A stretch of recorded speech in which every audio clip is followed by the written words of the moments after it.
All right. It is 6:18. And before I forget, I'm going to call the meeting to order. Since we do have a quorum. And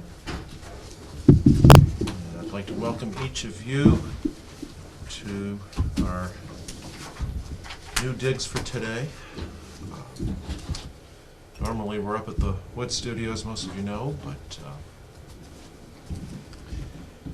I figured since we had a lot of response for our site visit back on November 20th at the prison camp ruins, I said we better get a bigger venue just in case. So that's why we're here, and we've got the option for Zoom. Looks like we've got a few people here on Zoom. We'll welcome them. See Selectman Nichols. We've got Lynn Turcott, one of our commissioners, on Zoom today, and I see Michelle Van Reed. Hello and welcome. And welcome to the folks who are in person today. All right. So we'll start with reviewing and voting on minutes from our previous meetings. Unless there's any objection, we'll just take a second to skim through it and we'll omit the reading. We'll just entertain a motion to approve or amend as needed. Motion to approve November 9th, 2021 and November 20th, 2021 minutes as presented. I'll second that also. Okay.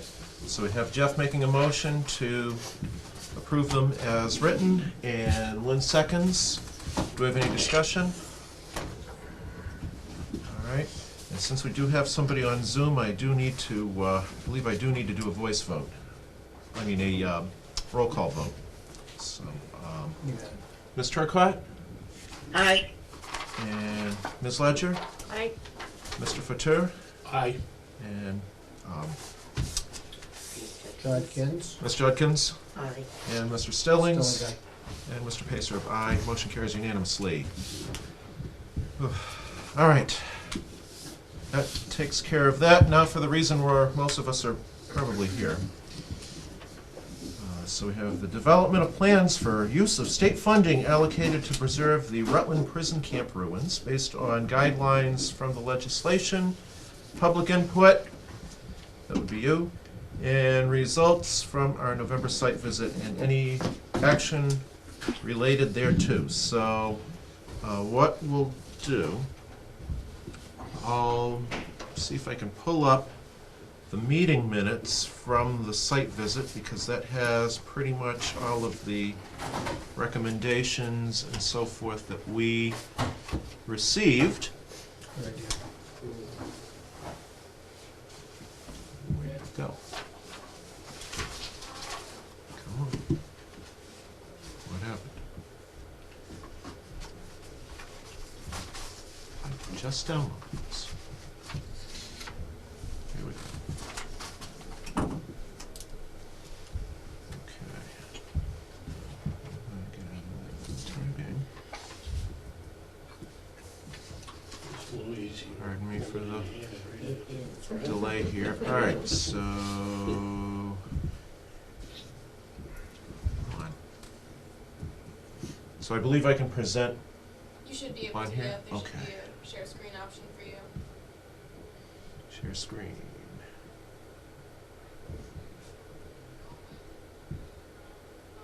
Something's happening. Hey, there it goes. Okay. So now we can see that. I think the big thing, mindful that it's $50,000 that we're dealing with here, and we're dealing with state funds, and we ran into that whole thing with prevailing wage. We may need to look at kind of a list of priorities here. So I think that may be one thing. I know there were certain criteria that when I spoke with Senator Goby that she was really hoping that we would have. One was a kiosk of some kind. as I recall. I can dig this back out here. I probably have those notes. But that was definitely the big one, and also obviously making sure that the graffiti and that kind of thing is all cleaned up. So, if anybody has anything that they can add from the notes that I forgot. I believe we talked about the parking lot area. Yes. Making sure there's enough parking. Yes. We also talked about the use of the map that Rutland Historical has. Correct. Maybe using that as a reference at the kiosk, you are here type of things, and then individual markers at the different foundations. We also talked about the NBC photos, the NBC historical photos. Correct. Before they tore down the actual buildings, they had Yes. those in the archives. Yep. Utilizing the black and whites as part of the, we would have one main kiosk at the, probably at the parking lot area, and then at the direction in front of the different foundations, you would have a photo, black and white photo, and a description, and then the QR code. Somebody could use their smartphone to pull up more information on what used to be there. Maybe some sort of a walking path, depending on the number of foundations or ruins that we wanted to highlight. You could have it in order, something like that. So, There is a kiosk off of, not a kiosk, a big sign up as you come in from Sharnik. Yeah. And it says you are here, and it gives you the whole, it's the watershed area, oh, yes, yes. all right? Yep. So, it gives you some of the, Yep. some of the idea of where to go, but maybe that would be the spot to start. Hey, Okay. go this way, go down, take a right, take a left, whatever. Because that, I don't know what they're gonna do to that main road, the one that comes in from Rutland State Park, that's horrendous. So a sign or something that points you towards the ruins, so Right. people don't get lost. Yeah, that's helpful. Okay. So I'm just gonna scroll through this just so everybody can kind of see what we've got here. So general ideas to the overall site, parking, kiosk, what specific ruins do we preserve, signage, map of the site, walking tour, which we just mentioned, clean up the landscape, that's gonna be a big one. That one we could probably get, I would imagine, probably the scouts. Maybe. My son said they're looking for things to do, okay? So, and that's, I asked him about, can they handle chainsaws? He goes, not as long as they're under, as long as they're over 18. But they'll have all the fellows will be there with them. And they were, I said, how about lopping shears? He goes, oh yeah, sure. Okay. So, and they're ready to go. I said, I don't know when we're gonna do this, you know, are you gonna do it now, or are you gonna wait till spring? Oh, it'll be next year. Yeah. Yeah. But I think the primary focus was the hospital.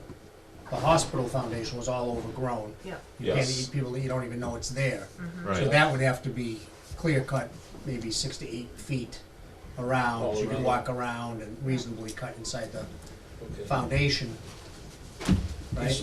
Yeah, Path, maybe. they're having a meeting tonight, he's gonna ask the questions. I said to him, I don't know what we're gonna do with the brush, you know, you're gonna cut the brush, what happens? You know, do we pile it all up and burn it, or Pile it, burn it, yeah. the Department of Chairs and Recliners take care of it, or, you know, Would whatever. certainly have to coordinate with them. Yes, absolutely. Mr. Chair, Michelle Van Reet has her hand up. Oh, yes. Ms. Van Reet, go ahead. Oh, thank you. Yeah, I was also thinking too, the scouts is a great idea, to have help clean up, but maybe even putting it out there for a community cleanup, or, you'd have to get it through DPW though, because I know there are some limitations for age limits in even getting waivers from DPW, because we did a cleanup at Rutland Heights at one point, and, or the school wanted to do a cleanup, so they had to get waivers that in case anyone got injured, they would release the town of liability. Right. But it also might be a good idea to put it out to the town, and maybe not have the cleanup all be on one day or one weekend, but have several dates, on the weekends, or if it's over the summer or over a vacation week, but several days where if someone can't do it, all of it, you've got different groups at different times that could possibly, tackle something one day and something else another day, because there is a lot to clean up. And I Yes. think asking one particular group to do it Right. Yeah, would be too limiting. yeah. Just my thought. You also have the sheriff who's offered his help specifically with cleaning and whitewashing the graffiti, but they might also be able to do the clear cutting around the upgrowing stuff. If we put it out to the town, there could be some nice resident that has a business that has some more Might- equipment that they could potentially bring in to volunteer time or. Yes, sir. Can you just state your name and Yeah, Dick Williams, Overlook for the Road. record? Yeah, thanks, Dick. And what has DCR, Quabbin, said about this? That's a good question. So Because we it's have, Right. their responsibility, so I wanna know, have they given you the permission to go ahead and do this? so that's something that's gonna be discussed at January 20th at your meeting, right? For Correct. sure. I think we are definitely in the preliminary, if I could speak for you, Sure. that we're definitely in the preliminary stages. Right now, we want to figure out what our scope of this is. We were surprised, and I think it's reflected in the minutes that we just approved. We were surprised that it was the Historical Commission was given, I'll just read this. The commission was under the impression that DCR was dealing with the money awarded from the state. This is not the case. The money comes to the Historical Commission directly. The Historical Commission comes up with the plan on its use, and we work with DCR to carry out that plan. So we have all that in front of us to do with DCR. But right now, we need to have whatever our scope is going to be. The money did come to us, which surprised us, which is why we responded to, with the site visit and these initial meetings on what do we think is important to do. And then obviously, we're gonna have to sit down with DCR and we did have a point of contact though, right? Because they had Yes, reached out. Trellis Randall.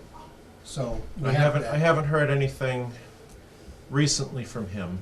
I actually did send him a notification that we had the meeting today, Okay, and also the site visit, so. all right. So there is a Somebody connection knows there. over there. There is a Somebody connection knows. there, but yeah, before we start swinging anything. Definitely. Yeah, we're not there yet, but Right. we need to So we're sit just- down and tell them what we propose to do. Exactly, and that's what we're trying to do for today, is to try to develop that proposal and Yep. just get our Ts crossed, our Is dotted for that, and, Chairman, I have a question. yes, sir. Mike Wood, I live in Barry. I'm recently appointed to the Ware River Watershed Advisory Committee by the Barry Selectmen. Yep. You mentioned that the funds were $50,000. Yes, What was the source of the funds? state Were they- budget. State State budget. budget. State budget, and it's specifically for Historical Commission. No, it's for preservation of the prison camp ruins. Correct. Preservation of the prison camp ruins. Okay. It's not for fixing the prison camp roads, which is a lot of people say, oh, we gotta fix the roads. I don't think that's the scope. I think it's for the preservation of the ruins, which is for us to decide. Okay. Yep. So then the Fish and Wildlife stocks that area for upland bird hunting. Yep. And there's some native migratory, like woodcock cover and stuff in there. Yep. What about the interaction of people visiting the ruins and the existing sportsmen using the area as well? If I could speak to that. Sure. We went out there on our site visit, and there was plenty of interaction with all three. It was bird season. Mark and I partake in that ourselves. We didn't see equestrians, but usually it's not uncommon to see horse traffic out there, but we saw plenty of hikers, we saw plenty of bicyclists. Yep. This was all on a Saturday during the bird season. Now, we're not looking to, when we talk about the foraging, we're talking about just clear cutting a no more than 6-foot path around the hospital foundation, which is all grown up, which in itself you could argue is a safety hazard because you can't see it, but if you did a safety path around the side. Certainly, that's not a woodcock hunting area.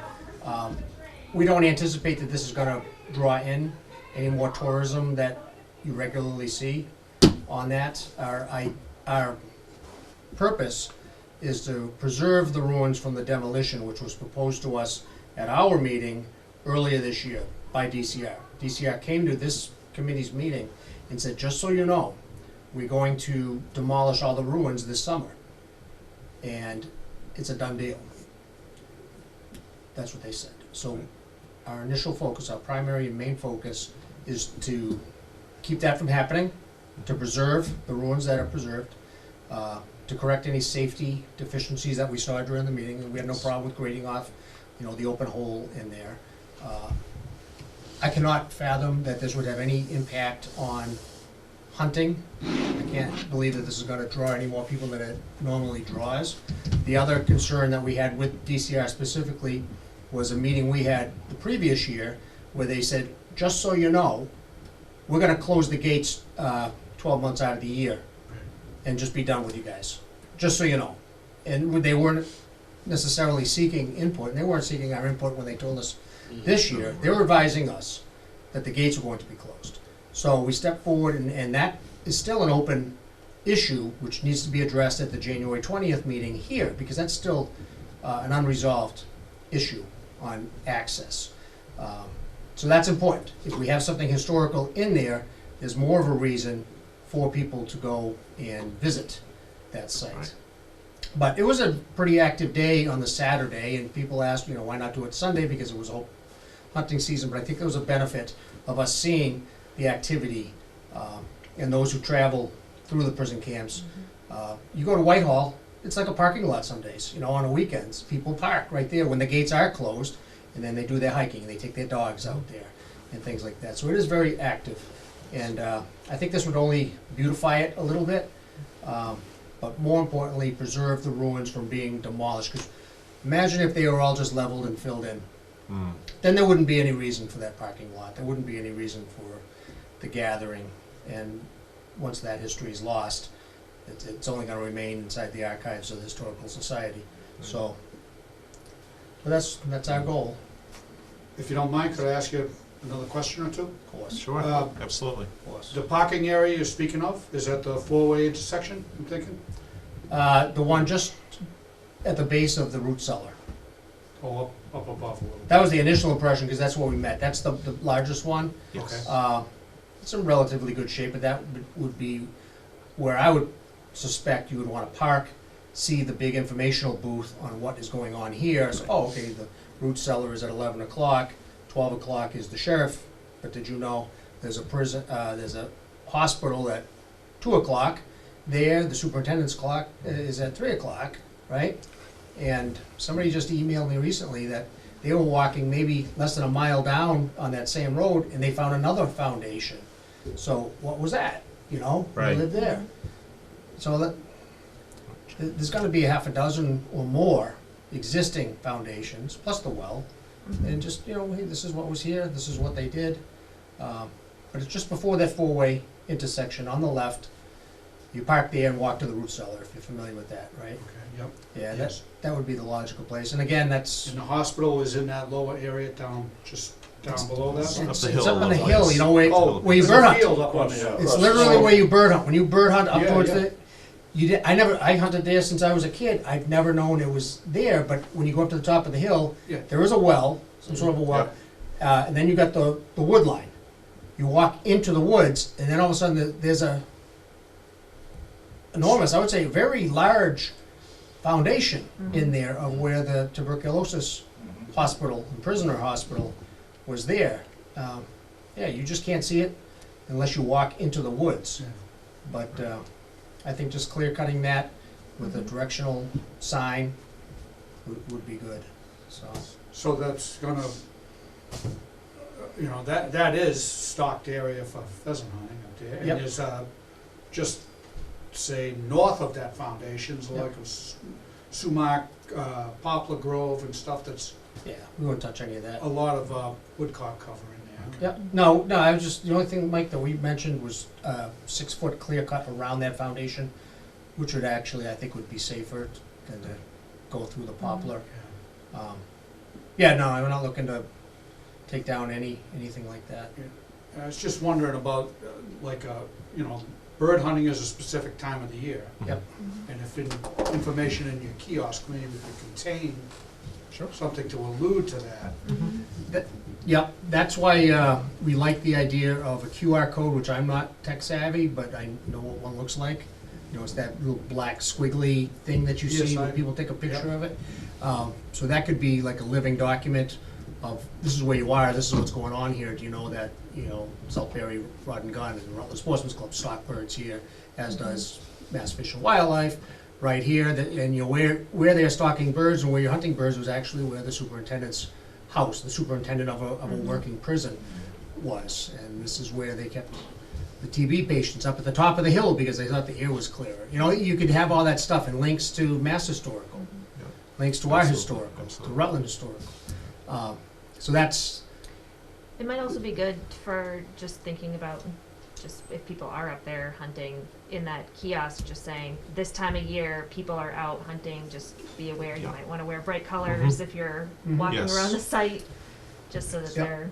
I'm sure they know it, and I think, well, I hope, that if you have a sign or a marker that this was something there, people would think twice before shooting it up, or painting it up. Right. Because right now, when you interact with people who are doing the graffiti art, which you could argue is an art form in itself, they do so because they think it's permissible.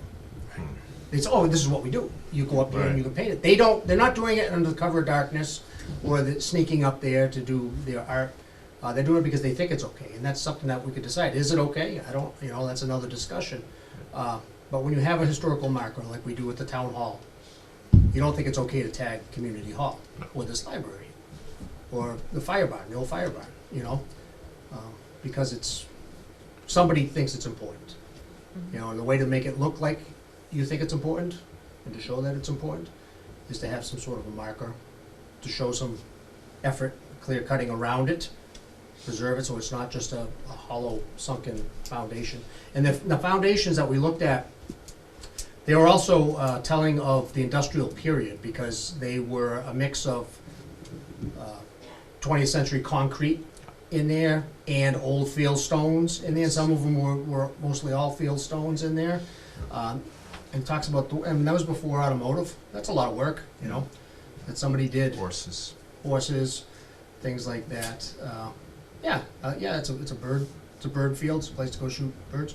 But this was also the potato field for the prison system of Massachusetts. Right now it's light hay. I know farmers do hay it, but it's not good quality hay. I think it's the second level scrub brush hay. Yeah. So Michelle has a question here, and after that, I'm gonna just to kind of get everybody focused in on what we need to do. If you can take a look at, I'll try to scroll up and down a little bit here, but if you want to take a look at what we've got for the notes, and just let us know, is there anything that you think we need to add? And we'll get Michelle with her question, and then we'll go to that. Go ahead, Michelle. Yeah, actually, it's a comment relating to what you think we need to add, is that when we talk about signage, and you talked about possibly going in from Whitehall Road, but remember too that there's an entrance from Intervale, and I think you'd want to put Right. signage there as well as like where to go in. I agree. also think we need to have a website as well. And if you have, and I'm sure we can find someone to do a website, but if you have a website with the information such as what's like seasons, right? Seasons in the prison camps, that Intervale Road is a small parking area, but sometimes it's packed and people are even parked on the road in the summertime. I don't know if they're geocaching or if they're just hiking in there. Usually in the spring, when the gates are closed in the spring, there's a lot of parking. But sometimes even when the gates are open, people will still park down here and walk in. I think that people underestimate how much it gets used. It's Okay. a large, like how many thousands of acres, And I think, you know, when you've got people coming in from Whitehall and people coming in from here, you don't necessarily see it. It doesn't Right. look as busy as it truly is. And I think somehow we need to somewhere get all of the information in terms of what really is going on in there. And it's a lot of passive recreation, a lot of active recreation, different groups like with the horses and with the hunting and with the hikers and with the people walking their dogs. So I think it's really important to make sure that we encompass all of that and it's not just for one season. People aren't only in there in the summer or only in there in the winter or only in there for hunting. There are so many different things that people do, and I think we can't lose sight of that. I think that that's a great selling point, and it's also a great attraction point in terms of getting people involved in terms of keeping this going. That's all. So Thank a you. sign probably at the interval entrance, and in Yeah. addition to what we have right in front of where everybody met, right in front of the root cellar or that parking lot area. Yes, and there's an MDC board there. I don't think Yes. there's anything. It used to have a map. I don't know that there's a map in it anymore. I haven't been there in a while. But even if there was just something in there about, you know, prison camp, you know, straight ahead or, you know, go that way or whatever, just telling them where to go from there. It's a pretty straight shot, but just something to consider so people don't all, like, you don't want to funnel everybody to Whitehall because then No. if it gets too busy down there, that place is busy as well. Yes. You know, especially in the summertime, there's all kinds of cars parked down there. So I think it's important to have it accessible and also like just multiple points of entry where people might not know. A lot of people didn't even know the Intervale and Charnock Hill. There's one close to the Intervale too. There's two entrances here. Yes. And I don't think people realize that. Like they don't realize it all goes to the same place. Right. I like the idea of the directional arrows. They could be something as simple as 2-3 dozen wooden arrows, This way. historic ruins, and you just have them. Oh, yeah. And I think that Right, would help. Attention. Yeah. That would help get people from getting lost. You know, if you Yeah. come out and you see that, okay. I think it would, but that could be something as simple as that could be a scout project. You know, Yeah. give us 3 dozen, 3 foot, 2 foot, something painted, whatever, historic ruins with an arrow, and put them to a tree. You know, Well, that's something that we can add to a map as well. Entrance here, entrance here. Yep. The cemetery's over on the Intervale side as well, so Yep. it's, you know. and there's historic value there too. You know, you got the prison camp cemetery. Yep, And all the work that was done in right. You've got Yes, that. the preserving it. crossings and You've got Goose Hill Cemetery, Got the ball field, The baseball field. ball field. Yeah. So is there anything else that anybody, either here or on Zoom, wants to add to our list of suggestions from the site visit? Do we want to talk any more about any of the potentially gating any of the Yep. entrances to the buildings? Now, and we should talk about that, right? Oh, I see Lyndon has his hand up. Mr. Nichols. Thank you. I was just curious, I don't know if I missed it, but did you talk at all about security to prevent any, like, future damage? Is there some kind of a plan for security? And I also didn't know if you had considered using bay paths or any of, like, the kiosks or any of the signage or any of this stuff. They might be able to assist in some of that stuff. If I could Sure, opine yeah, on that. absolutely, go ahead. We hadn't specifically talked about security because I'm not sure that's our wheelhouse. I mean, DCR has their rangers. I think our focus is preservation and, you know, the there could be, maybe there's some cameras that we could do. I thought it was discussed, Jeff, originally when this whole project came up, about security, to some degree. Yeah, I would think to some extent, I think one of the big things was DCR was afraid that somebody would fall into that trench there, for example, or Right, because that was part of their justification for Yeah. removing it all. Correct. because- So, are you talking about the physical Just in general, security, for the that structural risk. security? I guess I'm talking about both, Jeff. Okay. I didn't know if there was a plan, because I know that those issues came up in discussions previously, so I didn't know. And we discussed that during the tour, Yeah. and we looked at the, I don't know what you would call it, but the alleyway leading towards the root cellar between the sheriff's, Is it a the power? wall. Power, that's where the power or the steam? Yeah, the steam thing, there's a hole Is there. that what it is? yes. There's a hole there, and Yeah. DCR was talking about grading that up, and we should talk about that. Good idea, right? Absolutely, grade that up. Yes. We had talked about what DCR had mentioned, a fencing off of the root cellar. And we looked at that in there, and the consensus was, when we walked through there, was that if everything was whitewashed, and the inside was whitewashed clean, that would add the brightness to it, and you have a nice large opening, I think you would still get the same effect if you had wrought iron grates in there to keep people from going in there and partying, Right. whatnot. But as long as you're able to go and see in there, I think that would be permissible. Certainly the open hole for sure. And lastly, we looked at the open holes in the sheriff's cell going upwards. Yep.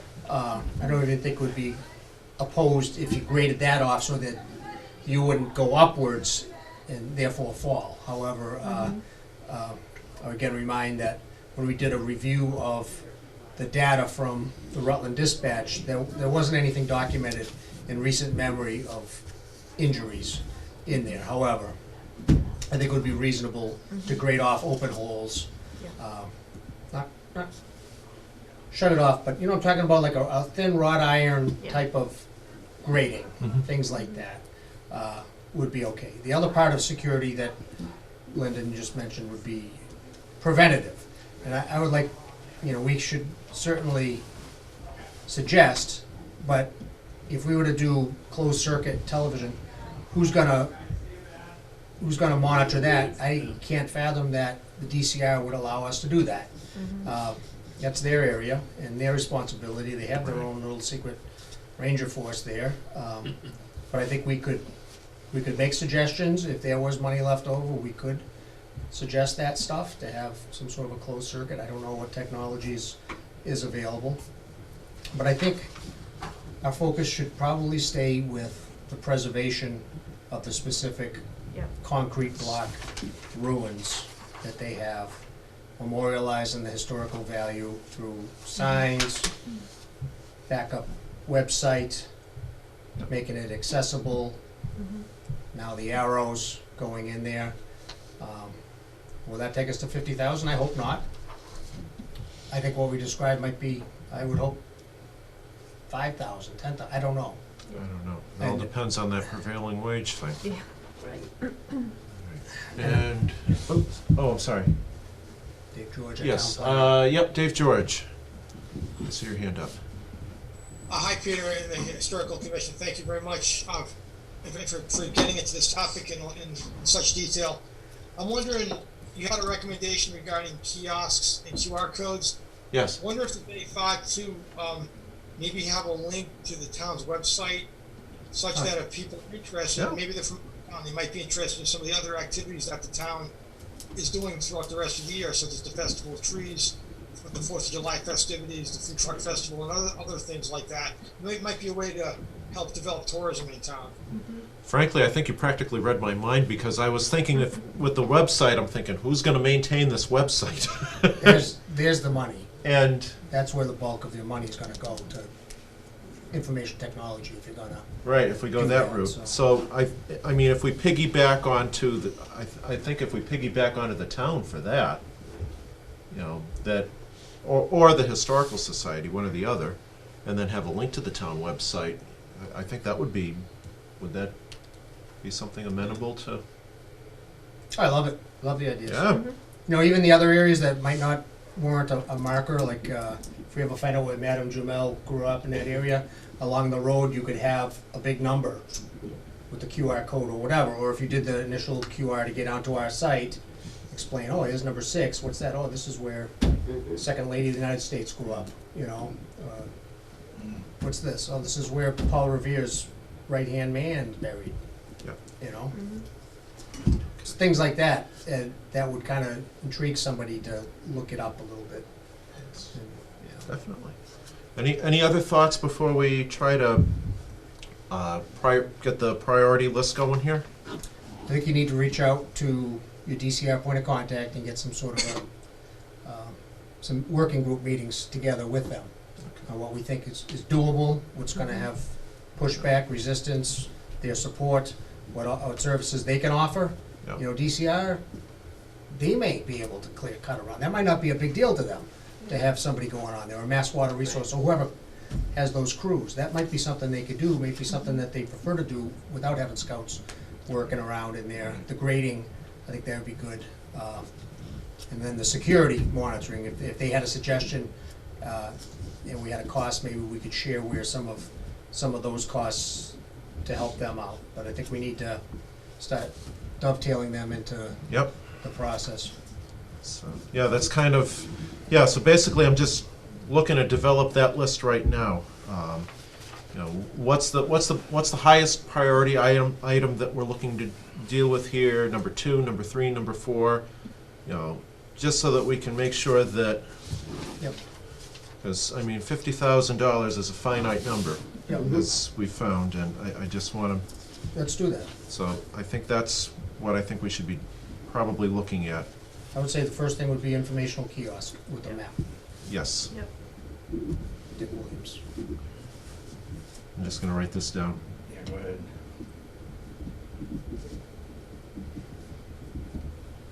Okay, go ahead, Dick. Okay, as far as DCR, I wrote a letter, and they picked up a skid steer grinder, so they're supposed to have a spare, and the last time we had a meeting, I questioned how come it hasn't been at the prison camp working more than it has, so it's a good point to bring up. Number 2, you have DCRC, conservation, Yeah. recreation. Watershed is under conservation, the recreation. To me, for crying out loud, is who should be involved with this? There are 2 entities in reality there. Correct. And it's approximately, I think, 900 acres roughly that the rec people, or, you know, the state park, Long Pond, I think they should be having another 900 acres with the prison camp. In my opinion, it's part of recreation, and have it taken out of the hands of the watershed people. It still falls underneath the watershed, but at least it'd be recreation and something that the town can utilize. Yep. And the state too. As we found out in the COVID, how many people Absolutely. visited that area. Yep. It's phenomenal, so Yep. we need to push it. And I'm gonna be trying to push it as much as possible. I have not still heard from DCR, the rec people, but I am trying like crazy. Yep. And just so everybody on this board knows, and the audience, that Mr. Williams is our town's representative to the Mass Water Resource, MWR, No, Mass, Ware River. Ware River Watershed Advisory Commission, WRWHAC, Yeah. which is the advisory commission to DCR. Right. So each town has a representative, and that's Dick Williams, and we also have a vacancy with the Rutland Historical Society has a vacant seat, if there's any interest in there. Yes, so, And Dick Williams is looking to start stepping down here fairly soon. 25 years is long enough, so. tonight, careful what you're good at, Dick. All right, Michelle Van Reet, we've got, I see your hand up. Yes, thank you. And the other thing, when you're talking about the informational kiosk, Yes. Lyndon brought up a good point with Baypath, because I believe they have like computer programming, like something with computers there, that might be a project for Baypath. I'm not positive, because I'm not familiar with everything they have. But again, another thing to throw out there is finding out what resources we have in terms of like Baypath. And Dick, I believe, is also on CMRPC, which could help with the tourism. aspect of this that Dave brought up. Oh, yes. The other kiosks at 122 and 122A. Oh, yes. I'll probably mention that one in a later agenda item. Okay. Yes, can you just state your name and address, just for the record? KCC, and I'm from Okan.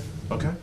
I just wanted to suggest regarding the idea of potentially whitewashing the ruins. I think that would be a very large waste of resources for the state funding, because I know for a fact that that would get covered up very quickly from what I've seen, Yes. how fast the graffiti moves there. And I also think there's something to be said for leaving the prison camps as almost a sort of open ground for graffiti art, because people who want to create that kind of art, if they don't have that sort of area, there's the potential that they could come to places where it's even less desirable. That's why I put that caveat when I spoke, that it's still a conversation Yes. for that. I personally am not offended by the colorful art. Doesn't offend me. Absent the hate speech, which they Right. said, I didn't see any. That which is true graffiti. But you went in there, there's a Mike Wazowski, which was very cleverly done in there. That was artistic. So I think that would be a separate discussion. But yeah, that's a valid argument.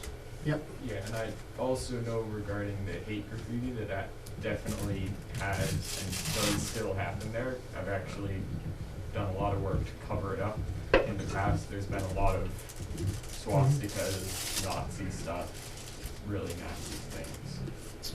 And we looked hard, we didn't see any. I didn't see any, so The vast- somebody's doing a good job covering up, or it's, The vast majority is definitely actual art, though. It's good to know. and It's good to know. many a student senior picture is taken right there, Yep. you know? So, yeah, I'm not offended by it. I think that's a valid point. Maybe our focus, well, like, we're prioritizing what we should do. Exactly, The yes. whitewashing is an easy fix because the sheriff said, just call it, Right. and come down and do it. And I think that would be, personally, that would be the route that I think we would want to consider for whitewashing, is just call the sheriff's office. I teach in Worcester, and I know that they've come down and they've painted, and I think they might have even done some tiling in some of the hallways in some of the older school buildings in Worcester. They did a fantastic job with it, so. We all agree, though, the root cellar should probably be whitewashed inside, just for the Yes, brightness effect. I think If you're gonna gate it off, You're gonna gate it off. We're gonna gate it off, brightened up. yes. But everything else looked good. I mean, the dirt floor looked good. And that would Didn't probably, smell. yeah, and that would probably be I think that would probably be a project for the sheriff's office, He, you think? I spoke to the sheriff personally about this issue, and he assured me of his 100% cooperation. He's on board. Okay, so maybe we should kind of make a little separate list here and say, what can we do with this? What can we use volunteer manpower of sorts for, Yep. instead of the $50,000? So maybe what we'll do is we'll kind of relegate this list of priorities as things that we need to use the $50,000 for. So what we don't need, Correct. I'll make a little list here: volunteer work, So whitewashing. whitewashing, sheriff, grading, GRATING, DCR. Okay, so grading would be DCR, and that, we wouldn't need to spend anything for it. See if you can get them to do it, but if they needed some support on that, I think camera security would be something that we should use some of those funds for. Did you say grading GRATING, grading off. of the area, like the whole Entrances. Of the holes, Yes, okay, of yep. the fall hole, not gating, grate, grading. wrought iron. There's a young lady in the back. Yes. To get your attention. Hi. Yes, I'm sorry. No, you were very busy. I apologize that I'm late. So Sheila did, 209 Yep. Palma Bassett. I'm on the 300th committee. We just wanted to express our, on behalf of the committee, our appreciation for how much the commission is doing to help protect this site. Thank And you. I wanted to make sure a couple of things got on the record. I don't know that everyone in Rutland realized this was a situation.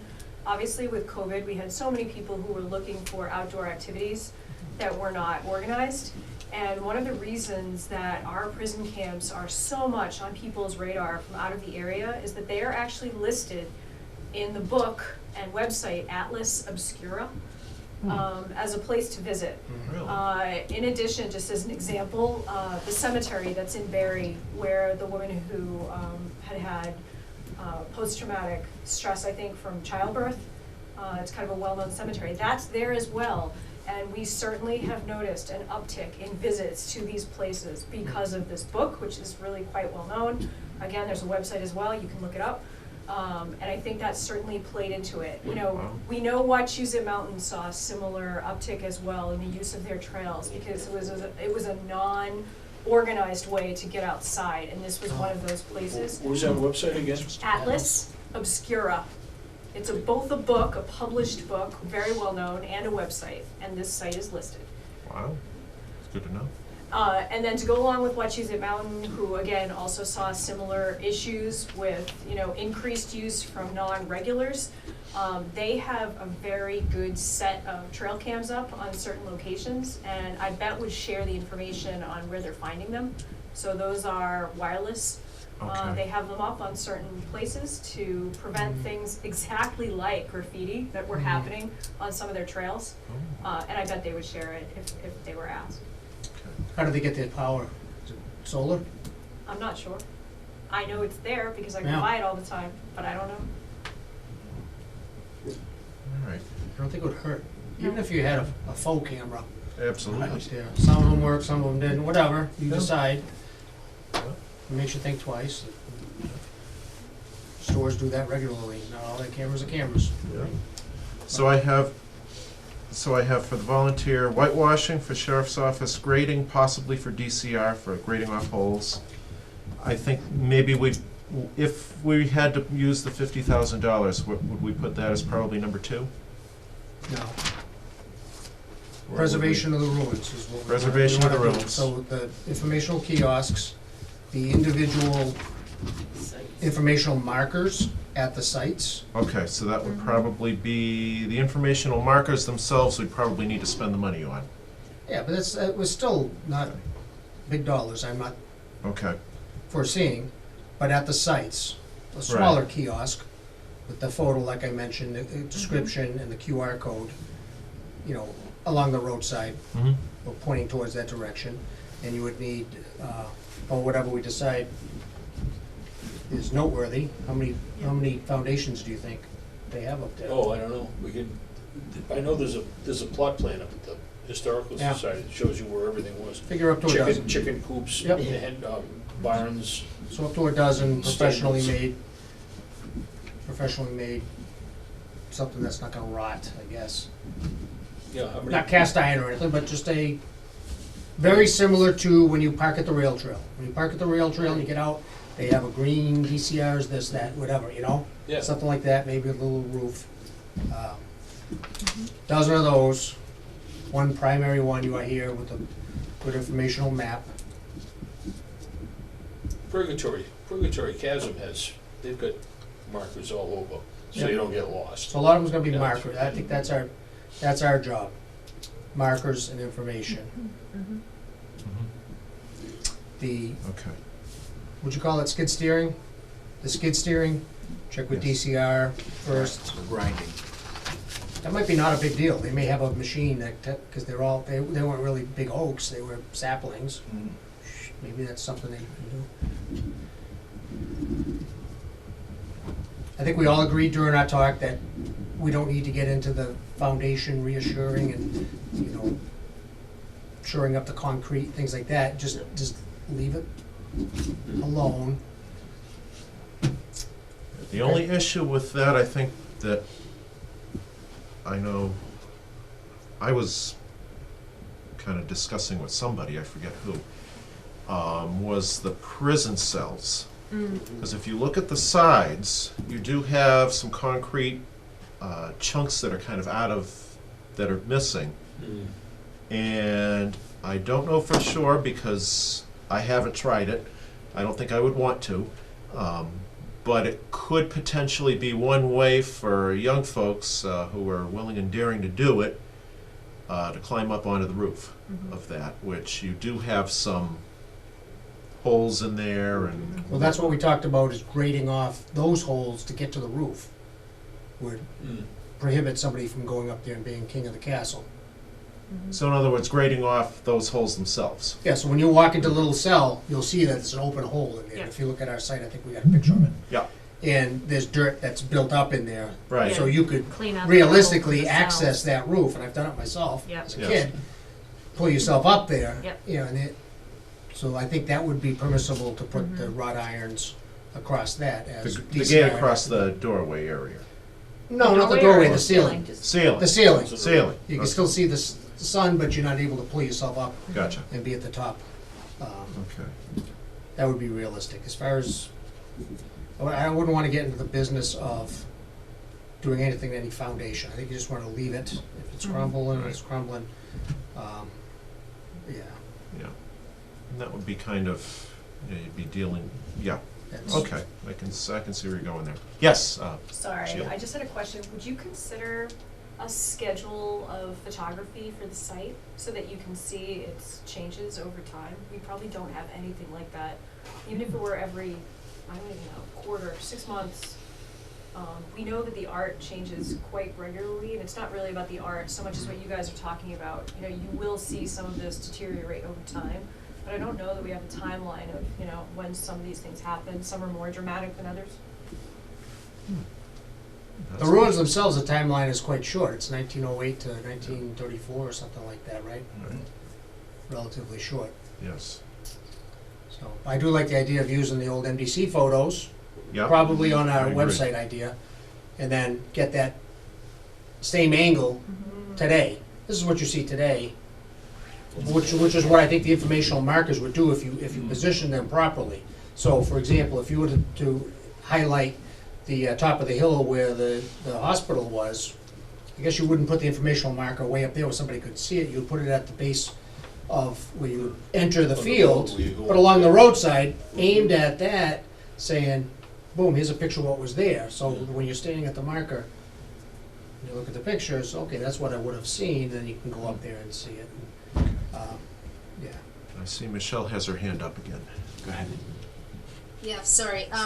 You No, know, but don't be some sorry. Some of the security or liability concerns, I feel also go back to the MDC or the DCR because people are already climbing on it. People are already in it. Yeah. So I get it where if we clean it up and we're kind of inviting people to come and enjoy it passively, but at the same time, I don't know that the security all has to be on us because there's already Right. sort of, it should already be secured. Does that make sense? Nor will they let us. You know, Say that again? nor will the DCR let us have any real role in security of that area. Right. That's so- definitely their opponent. Right, so I'm not so sure that we need to spend any money. I do agree with the grate, and Eric is very adamant, especially about the root cellar, that should be whitewashed and graded. He said, Yes. Eric is adamant about the root cellar should be gated off, but in terms of the other stuff, like, I don't think we have to worry about the security so much. Yeah. Because it's an open, anybody can go in there right now anyway. Right. So why would it be on us just because we're trying to preserve the ruins? What's already there? I don't think there's anything wrong with a camera or two in that area pointed there just to let people know that there's a camera that could or could not be working. Oh, I Just make agree it about the think camera. twice. I'm just talking in terms of generally like worrying about people climbing up the structures. Yeah. You know, we talked about even climbing up on top of the root cellar and like could someone fall, but I don't think that has to be our concern because people can Right. already do that. That's why I True, said stay with our true. scope. What's our Yes, scope? absolutely. Yes. Yep. Yeah. And the other thing that I kind of want, especially with the cameras, I mean, yes, it's on DCR property, but it's within the town of Rutland. I mean, wouldn't the Rutland Police Department have some kind of purview if something were to happen in there too? I mean, it's not just DCR. So, Yeah, I but I mean, think those they'll cameras, kind of- for all we know, could Yeah. go to the, we could Just have the police department have in on it, if they want it. I Yeah. would think, right? They don't patrol in there at all, do they? I know Not too they often. did at Sometimes one they do, time. but not too Take a often. ride. Yeah.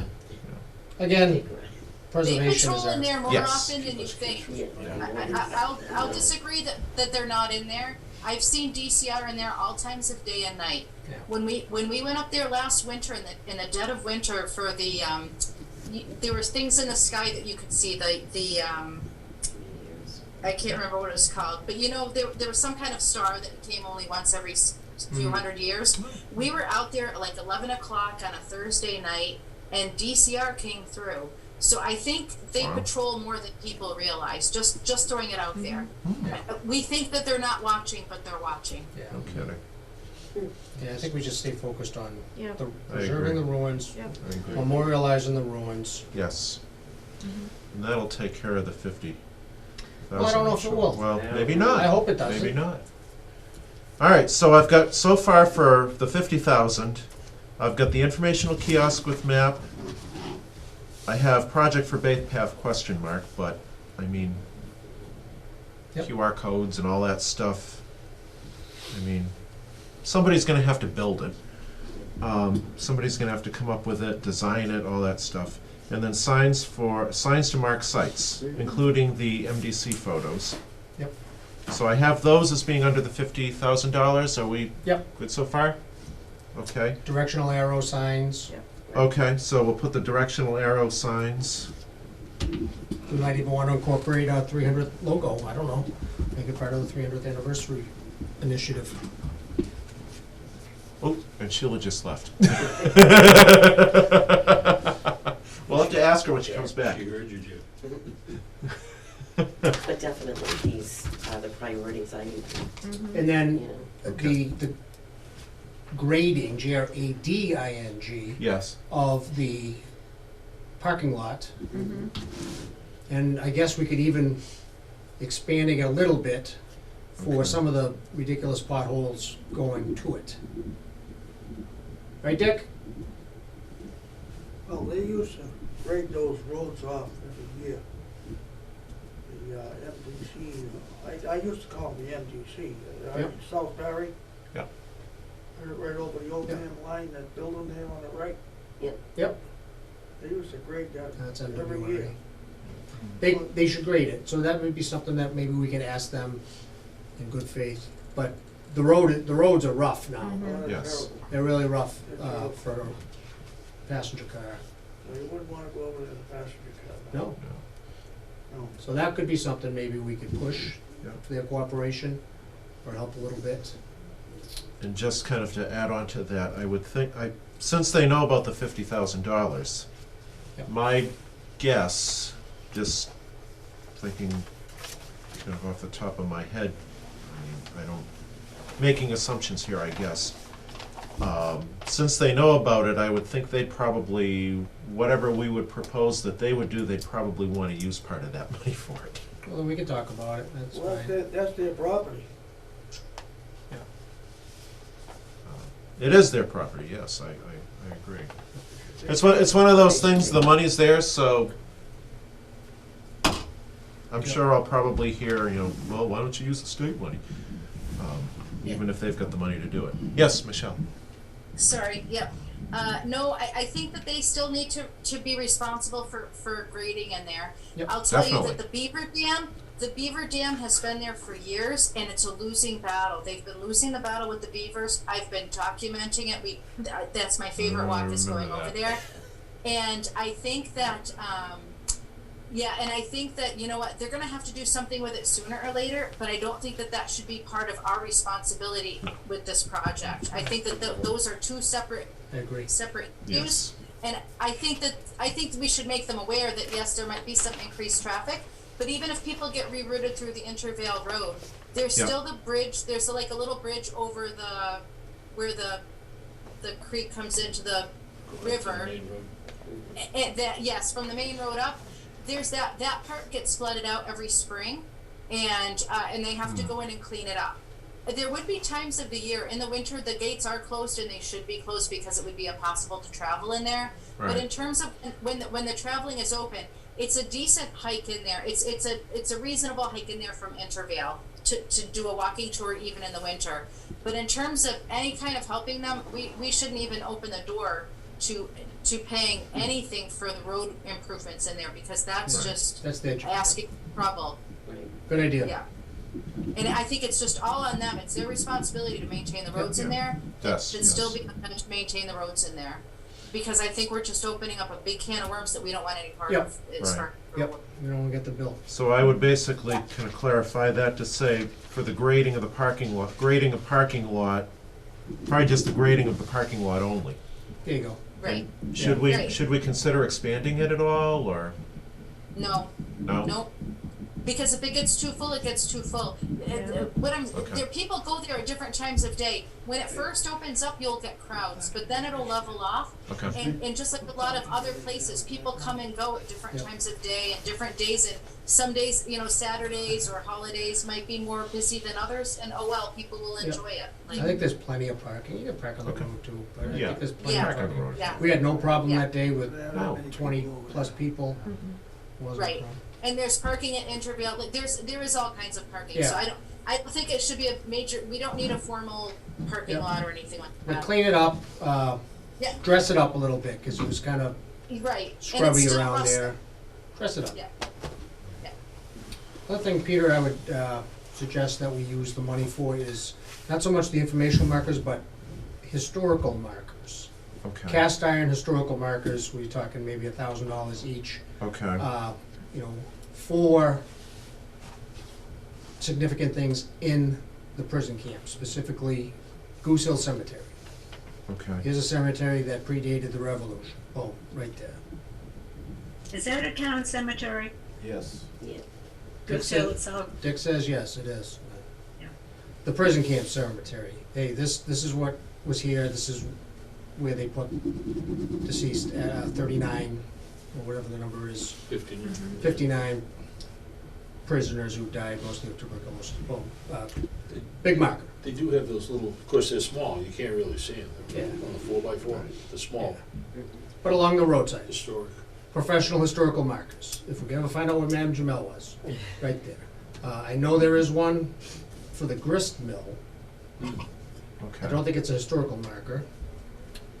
But anything else that's of significance, not specifically about the ruins, but around that area, that we should put a little marker on. I think those would be important for us to So do. maybe like one for the prison camp, like a cast iron one for the prison camp as a whole, and then maybe one for the cemetery, something like that?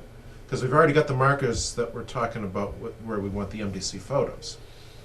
Those are informational ones for the actual foundations that they're gonna be standing in front of. Right. I'm talking about other things as you're going into the prison camps, like you're gonna have the arrows that say ruins this way. Okay. But hey, right here, did you know right here was X, Y, Z in the side? Something that would cause you to stop and read, hey, this is what happened here. If you take a left right here, you'll see that there's the prison camp cemetery itself, which is 59 interned TB prisoners. And on and on and on. Whatever else was important in that area, because that was West Rutland, that was actual a town. It wasn't always a watershed. Right. Before that, it was a town. It was the grist mill, there was something else there on the Ware River. So we've got the directional. There was the baseball field. Yeah. This is where baseball prisoners field. played ball, right here in this area. That would be neat. Okay. So informational kiosk. Science mark sites with the MDC photos, also cast iron for the cemetery and other noteworthy sites not Notable including sites, foundations. yeah, not specific to the ruins, but noteworthy sites within Okay. the prison camps. The baseball field. There used to be a baseball field where they played. At the beginning of baseball. Baseball was just created. I wonder if it predates Fuller Field out in Clinton. Maybe we won't know. My father grew up in Clinton, in case anybody's wondering, so I know about that one. That's how I know. And I think we should discuss what we do with any surplus. Do we return it to the state? Do we preserve it in a fund, managed by who? For future Is preservation? this one of those, you have to use it within the calendar year? Yes, I believe it is. Yes, it's part of the state budget. Yeah, it's use it or lose it. Yes. Okay then. Okay, so, and then the grading, Grating. I don't know if that might be one where I would think maybe where DCR would say, hey, let's use the money too. Well, that's fine. I suspect, or I would hope, that we have extra. Okay, I think we should sit down with them. We should reach out to your contact and say, this Okay. is the results of tonight's meeting. This is why we need to sit down and see where you can help us. Let's get these bills finalized before, yeah, because I did see June of next year, right? all right. So if the grading, Grating, comes under the $50,000, obviously that would have to be pretty high up, like number 1 or number 2. I would think. And then probably after that, we'd have the signs, directional arrows, and probably the parking lot. Would that? And then lastly, and probably most expensively, is IT, information technology. The links to the QR codes, the links to the town site, information we're gonna have on the receiving end of the QR codes.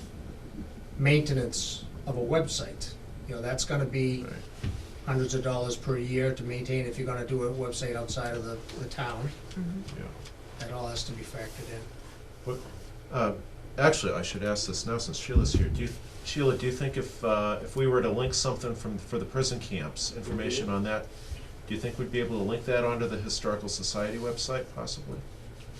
Would that be an option? I think we could do that, or, and then also linking to the town, correct? Right, and then we'd link to, and maybe either one or both? Both. I would Probably say both. Both, Yeah, all- I would all use it above. all. I would think Sure. both. And even the tricentennial Yeah, town website too, so that you have that included. I mean, yeah, for the upcoming year. absolutely. All right. Okay, so we've got those 5. So I've got informational kiosk, grading if needed, signs to mark sites, MDC photos, and also cast iron for other salient features that are not foundations. Directional arrow signs, which should be ridiculously cheap, I hope. Like wood. Yep. And then grading with a D, the parking lot. Parking lot only, and then if there's any surplus, IT for QR codes and link to 300th and so forth. And then for the volunteer work, I have whitewashing, definitely the root cellar. I wouldn't be opposed to another public informational session on whether they should be whitewashed or allowed You mean the other? street art. You mean the other structures? Yeah, what the gentleman in the court from Ocam mentioned, True, true. I mean, I think maybe for now we can, because, I mean, right now the sheriff, we can call him up whenever we want, so we He could, said he would. I don't think it would cost us anything. so I guess we could say for now, yes, Dick. It costs anything? I thought you had to pay for the supplies he used. Right. I wouldn't be surprised. Oh, Yeah, it would be We didn't talk figures. He just said no problem. His community corrections would do it. That would be reasonable use of the money. then By the that would paint. change things then. Well, paint. Paint, What's that? not Hundreds of much. dollars, $300-500. I mean, well, Labor's- but, Labor's free. yes. Okay, so maybe I better put supplies in here for paint, Okay. just in case. Actually, you It'd know be nice what? to offer that. Yep. I'm gonna put, if nobody's opposed to that, I think I'm gonna, no, I'm gonna leave that as number 2. I think I'll put that There's 3. I'm gonna renumber it. 4, 5. This looks like a mess. 6. Okay, so 2. We have grading. If needed, DCR, paint, supplies if needed, sheriff. Peter, can I make a comment? Oh, yes, Lyndon, go ahead. Yeah, I just wouldn't discount asking like local businesses to donate, because I think some of them might donate paint and other supplies. Okay. Okay. And they do for a lot of events, and something, a big project like this, I would be surprised if they wouldn't participate. But we have $50,000. True. Well, that's true, but it still could be something we wouldn't have to pay for. Yeah. Okay. Thank you, yes. All right, so I've got that. All right, so I'll go over it one more time. So informational kiosk with map, possibly project for Bay Path, but do we want to involve Bay Path or? Can reach out, you should reach out. All right, wouldn't hurt to ask. Nope. Grading if needed, DCR. The signs, the directional arrows, parking lot, and then with any surplus QR codes, IT, what have you, links. And then for volunteer, we get the whitewashing, labor for the roof cellar. Grading, maybe. If they'll do it for, without the funds. Signage, probably installation.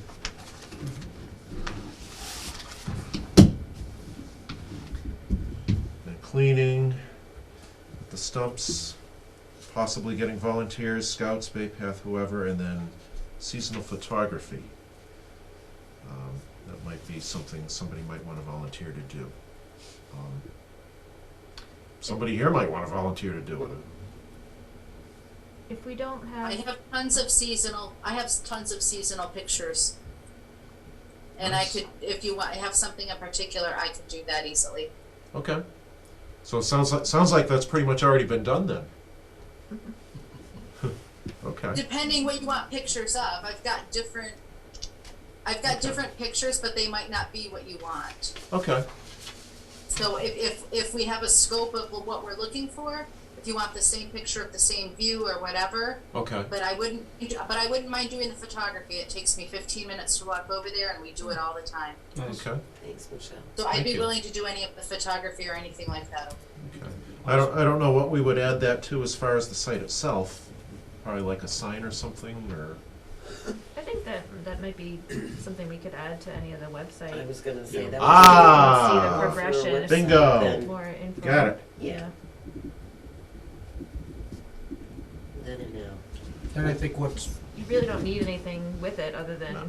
date, so Yeah. you can see how it's, Yeah. what it, whatever it is, keep that progression, and then just whatever the dates are to see the changes. Have you located those pictures?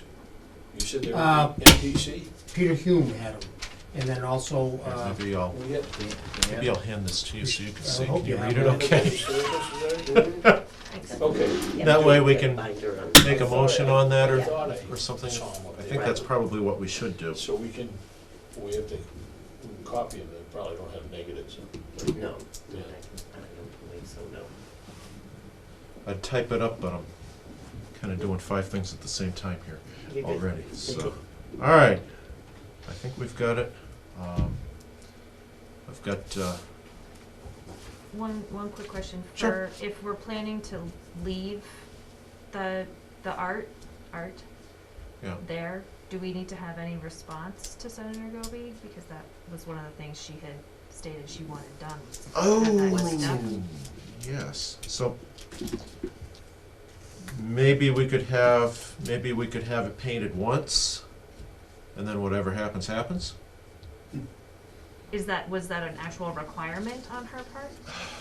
I'd this is have the to. first I've heard of that I'd have Or to just a look suggestion. back and, Sure, she's very open. look for something specific here. I know I had it, I don't know what I had those notes from that phone call and I can't find where they went. I think the painting itself is small funds in this, in the scope of things. I think what we need to do is get our best estimate, rough estimate on what each of those 5 bulleted items might run, Yep. to see where we're at. And then, we need to get with our town administrator. Yep. We need to follow up with the town administrator after this meeting too. Yes. See, this is what we're looking, help us with this RFP process. Mm-hmm. So that, because it has to be done in the next 6 months, Right, so that we don't sunset, right. Yep. you know, so no, too late, you know? Like the signs, when we know that this is what we're gonna do, you can do the request for proposals, this is what we wanna do. We wanna do forecast iron historical markers, 8 informational kiosks, 1 or 2 big kiosks with the map or whatever. Give us the quote for that, and then you could earmark that money. Mm-hmm. So you know that's prepaid, and then when they get it done, they get it done, but you pay before the end of the fiscal year Right. deadline. And then, I guess my other question is, before we, I guess before we go any further, should we make a decision today? I don't know if we will, I don't know if we'll have time to do that tonight, but specifically where, how many, as far as signs and I think we should look at the map that the Historical Society has, Yeah. Yeah. and go by that as a guide, to say Pick approximately how many this we want. many. Okay, so I think that might be something we'd need to look at probably for next meeting. Yep, And that way we can get even more specific Mm-hmm. yep, and really nail down exactly how many do we need, yep. where do we want them, Mm-hmm. and that way we can get the RFP out. And I think that would probably have to be like a priority for our next Yep, meeting. and then if we're gonna have a company do the internet Yes, and receiving, that's another one, Mm-hmm. Right, and that's gonna cost. that's gonna cost. and that's gonna be, And then see where we're at. although I think there's some, I'm probably one of the, believe it or not, even though I'm probably the youngest, I'm probably the least tech savvy here, most likely. But I think there is some kind of, like a QR code creator or something. I don't know. It'd be nice to get a company, say, how much? Mm-hmm. 10 grand, 20 But- grand, That, take care of this. on the bottom of that Holden website, they have whoever developed that website, Yes, it's on the bottom there. Yeah, I looked at that and I said, ooh, that's pretty, yeah, because it's, you know, kind of, it's nice looking, yes, yes. all right? So, yeah, and I think they're local. The CMRPC did something for Rutland Heights, Okay, and I don't know if that might be a possibility for them to help us with this, even if it's at a cost. It might be reasonable or not, I'm not sure. But they did a really good job with the RDIC website. okay, So Janet Pierce would be your point of contact okay, and I to just reach out to, or Dick Williams. moved my, oh yeah, that's right, Jen's got my notes. So, what was the name again? Central Mass Regional Planning. Okay, so for CMRPC. website, Janet Pierce, Yeah, right here. Pierce. Yep. she's local.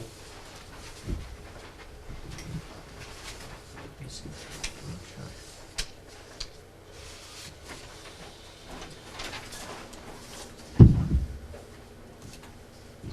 So at least we'll have, at least we'll have the priorities and the plan, the general plan set for today, I hope. And once we get all this straightened out, we can kind of get the motion going here, and I can, Yep. do we have it? I mean, I can pass it around here and, That's fine. And perhaps we can ask Dick and Mike if, see if we could be placed on the agenda for January 20th, okay, for your January 20th meeting here. Just, I'll send it out to Jeff. I'm the new guy on the roster, so Yep. I'll be attending my first meeting. okay, So Great. maybe Dick could reach out. yeah, just see if we could get on the agenda. Is that gonna be out there, Tim? Yeah, Out in the- big room. It's gonna be here, yeah. okay. All right. So, do we have any other? Oh, yeah, Janet Pierce. Did you have a, well, you can add the email, or you can email me. Let me know what that contact is. We don't need to, I think we're being recorded anyway, so. Right. Yeah. We don't wanna put that out. Move you over to Trish. Okay. So, any other discussion on priorities for, the prison camp? Keep it a work in progress, put it on every agenda. Okay. Next 3 months. Is it, check out all of those photographs, and how many different spots do we wanna, Right. name, And that, tag? yeah, that I think is gonna be one of our priorities for the next meeting. Mm-hmm. Look So, at that so map. what we need to do, Nice. what we need to do right now is, I think, is to vote on what we've got, what are the priorities, and then the specifics of the priorities are gonna be for next meeting, from what I'm Mhm. thinking here. Does that seem pretty reasonable? Yep. Okay. All right, so I have, unless somebody else wants to make the motion instead of me, I can do it, I guess. Make it. Okay, so I'd like to make a motion that our priorities for the prison camp preservation, spending the funds would be as follows. Number 1, informational kiosk with a map. Number 2, Parentheses, kiosks. Or More kiosks. than one. Mm-hmm. Number 2, grading with a T, Grating, if needed. Possibly DCR, and paint and supplies for restoration / cleaning if as needed. Number 3, signs to mark sites with MDC photos included, as well as some cast iron markers for the cemetery, ball field, and possibly other sites that may not include foundations. Cemeteries. Cemeteries. There's at least 2. Yes. Number 4, directional arrow signs, wooden, small wooden directional arrow signs. There we go. I'm reading right off my notes. And number 5, grading with a D, the parking lot, and only the parking lot. And number 6, with any surplus IT for the QR codes and links to Town Historical Society and 300th Commission websites. Maybe under the grading of the parking lot, cleaning up the saplings surrounding the Yes. hospital, Oh, thank you. foundation, Mm-hmm. and the perimeter around the parking lot itself. Just neatening that up. The whole Grading. place needs cleaned up. Yes. Grading and cleanup. But that might also be a DCR thing with the grading and the parking lot, right? Yes. Yeah. Should be. Okay, so I'll put that in with the parking lot. Cleaning of brush and overgrowth Mm-hmm. near foundations. Correct. Okay. Actually, that should probably be a little higher, but I guess we could kind of put these Yep. kind of equally Yep. important. Yep. With that. Mhm. So, or at least for the first, other than the QR code, that would be with anything left over. Yep. Does that sound pretty reasonable? So we've got, I'll say it again, kiosk or kiosks. Mm-hmm. Grading, Grating, of roof areas, what have you, that need that. Paint, supplies if needed. Signs with the MDC photos for the foundations. Cast iron signs for other noteworthy places such as the ball field and cemeteries. Directional arrow signs. Parking lot grading with a D. And clearing of brush and overgrowth near foundations. Mm-hmm. Perfect. And then, if we have anything else, IT. Mhm. So that would be the $50,000. Yep. So that's my motion, and I'm sticking to it. Second. And then the rest of it was volunteer work that, maybe I should include this in the motion too? Maybe I better. No, that's priorities, you got them, Yeah. All right. you got them. Second. You know what? It's all in there anyway. It's all mixed in there somehow. Okay, so I think I made the motion. Jeff seconded? Yep. Any discussion? All right. So we'll just take the roll call vote here. Lynn? Ms. Turcott? Aye. And Ms. Ledger? Aye. And Mr. Fatur? Aye. Ms. Judkins? Aye. Mr. Stillings? Aye, Mr. Pacer, aye. Motion carries unanimously. excellent. And there we have it. Just a question, when you get done, and Dave George is still on the thing there, he is trying to do agritourism, but other tourism in town. I would suggest that you stay in contact with him so he can get it on other items in town here that Yes. he's working on. Matter of fact, he's kind of he's pretty much on our next agenda item. Awesome. So, Great. oh, I'm sorry. Nope, No, I lied. Number 3. Number 3, updates regarding replacement of the wood house roof, correspondence regarding general condition of the structure and any action related thereto. See you in January. Mike, thanks for coming. Thank you. Thank pal. you. Appreciate it. Yep. Unless, David, do you need to be anywhere? Take care of the people that are on. Let's get the We're people waiting who are on here.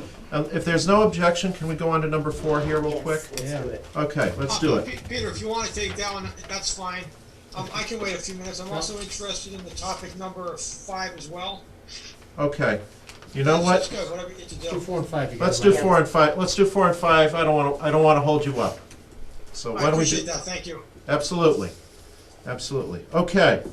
So, in a response to a request from David George, Planning Office, recommending ideas to help implement goals and plans regarding the Route 122 Scenic Byway from the town's I can't talk anymore. 2017 Open Space Plan and the CMRPC Lost Villages Scenic Byway Corridor Management Plan from June 2009. So basically, That's what we just did. With the prison camps. matter of fact, yeah, I think that does kind of dovetail in there. Probably more than I had expected. So, Dave, do you want to speak a little bit on that and just kind of give us a little bit of? Sure, so in general, maybe I'll just give a quick overview of what this project is about. So the planning office was working with the planning board and the regional planning commission on a project related to the Route 122 Scenic Byway. The main focus of the project is to implement several goals, the town's open space and recreation plan for 2017, which is currently being updated, and the Lost Villages Scenic Byway Corridor Management Plan for June 2009. In particular, some of the main objectives of the project are to foster awareness of the scenic byway, encourage tourism, and to create links for the scenic byway in other areas in town, such as the town center. Because of the many recommendations made in the open space plan and the scenic byway plan have historical concerns, I thought it would be prudent to seek help from the historical commission regarding ideas to implement some of the recommendations. I'm not aware that the recommendations have been implemented. Maybe some have, but I'm not really sure that they have been to any great degree. I did send the reports to the historical commission, the open space and the scenic byway, and I definitely appreciate any help that the HC can provide in this matter in terms of helping to flesh out, implementation techniques regarding the recommendations. I believe you do have the recommendations that are in the letter that I also sent, some of the key ones. And then once again, I do appreciate the board, the commission putting this on their agenda tonight. Yes. Okay. Let's see if I can pull up a thing or two here. Oh, that's the wrong one.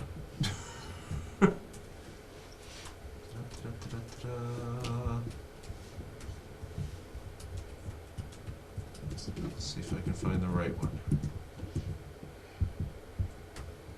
Okay. Scenic management, I think this is the one.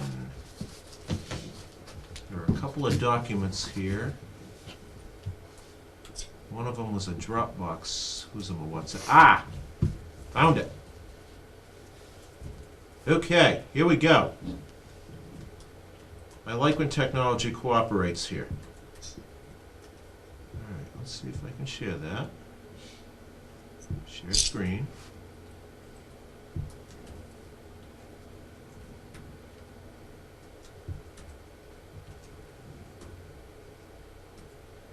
There we go. Okay, so that's the Lost Villages.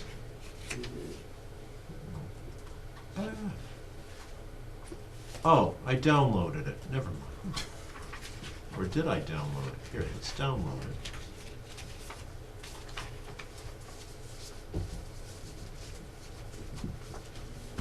Try that again.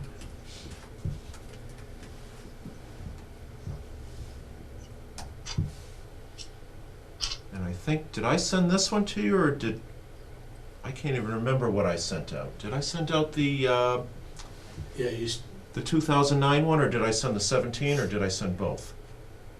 I think they were both both. together, yeah. Oh, they were both together, okay. Do I need to put it up? Yeah, put it up. Okay. I mean, I think it's a long one. Yeah, it is. And it takes in, what, Paxton, Ocam, Yes. all over. Up to Peter's Ham, Mhm. and they were gonna do Orange, Mm-hmm. and it was Helen Viner that was on that program with me, and Oh, yeah. Addison Oh, Redfield. okay. Oh, yeah. Mhm. Another name from the past. Here we go. Okay, it's downloaded, so maybe I can actually... Hey, look at that. Okay, Interesting information on Rutland, I thought. okay, I so didn't know we've that. got page 8, page 16, page 19.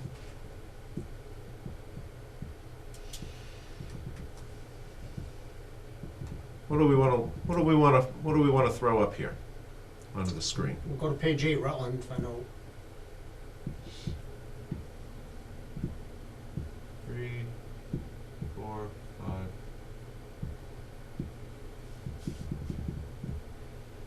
Land use and zoning. Oh, that's it. Oops, there we Not are. much there, let's see.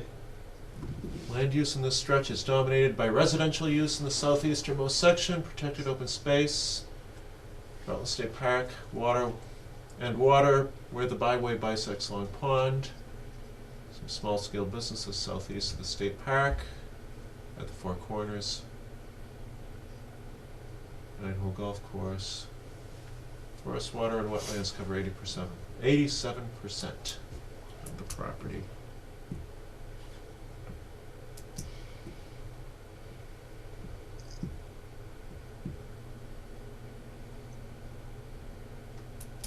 So you can kind of see how it's changed here. But I suppose, as far as the historical aspects of the scenic corridor, which I think, David, is what you're kind of looking for from us, correct? Yes, I mean, in particular, if you go to page 110 and 111, you'll see the chapter 8 that there are the goals for the Lost Villages Scenic Byway, and that they break them out into different categories. In the letter which I sent to the HC, I tried to focus in on the ones that were primarily historical in nature. Okay. There were some that were more, preserve the rural and scenic character. Then there were ones that were specifically referencing historical. Okay. So that's where I started. Ultimately, so the idea is to seek, help and suggestions on how to implement these goals that pertain to the historical commission's jurisdiction in particular. Appropriate design standards and zoning regulations for new development along the byway. Sounds like we're talking more like, This is how you preserve it, Ah. stop it. Mm-hmm. aha! Now I think we're getting somewhere. We're talking about historic districts, And we don't have a single one in this town, we don't even have one in the center of town. Is that kind of where we're going, like a state or national register historic district, perhaps? Would that be possibly in maybe like a West Rutland historic district? Take down all those factories. I mean, they're gone now, I mean, You got the Rufus Putnam Historic District, but that didn't stop development, right. Michelle? Right. or historic national register area. So I was thinking, and I just Google mapped it, you can get to the prison camps from 122 on Coldbrook Road. Oh, So we could, if we put a kiosk out there, are you talking about specifically like access from 122, Dave? As the Scenic Byway? Yeah, that's exactly right. So the key is that anything that comes out, these goals that they came up with tie directly to the Scenic Byway, or things that are directly related to it. So the prison camp is related to 122 because you can stop, absolutely. Of course it is. you can walk the Mid-State Trail, you come up to the prison Yes. camp road, In 2 places. so that is related to it. And you So, can actually yeah. drive in there from Coldbrook Road off of 122. So I believe you can even drive into the prison camps. It links you up to Reuben Walker Road, which is just out. Like if we had kept going from where the old hospital ruins were, Yep. Reuben Walker Road is up there, and you could take a left, and that would eventually get you out to 122. So you could actually access the prison camps from 122. Okay. Takes you to the pumping station in Bay, at the Barry Ocam line. Somewhere in my notes, where did I put it? Reuben Walker. Yeah, but they've Yeah. got that large granite marker. Yeah, it takes you in right there. Coldbrook. Takes you right Is there. it Blue Valley? White Valley. White Valley? I think the entrance to Coldbrook, not Coldbrook. Nope, I'm sorry, I'm thinking at the end of 148. You go across the street, and I think once you go onto that dirt road, it's like a hop, skip, and a jump, and you're over the Rutland line. That's Coldbrook Road. That's That is Coldbrook Road, okay, that is Coldbrook Road. Yeah. okay. I'm getting confused again. All right, yep, so, yeah, I guess that would be a slam dunk for the, Yep. Scenic Highway aspect of things, is promoting the prison camps. Yep. Yeah, it ties it nicely, doesn't it? Doesn't it? I was Yep. kind of thinking that when I came in. I said, wait a minute. I feel like I've got 2 agenda items that are almost the same. Yeah, because I was thinking myself, I know we've already got that nice little park area down right where Main Street meets 122. You've got that nice stone there. It talks about West Rutland Village. That's right. And you've got that kiosk. I think Helen Viner and Yes. and some others were DCR Dick, you built probably, it. were you involved in that too? Yes. I thought so. I thought so. You also have that cemetery on the left.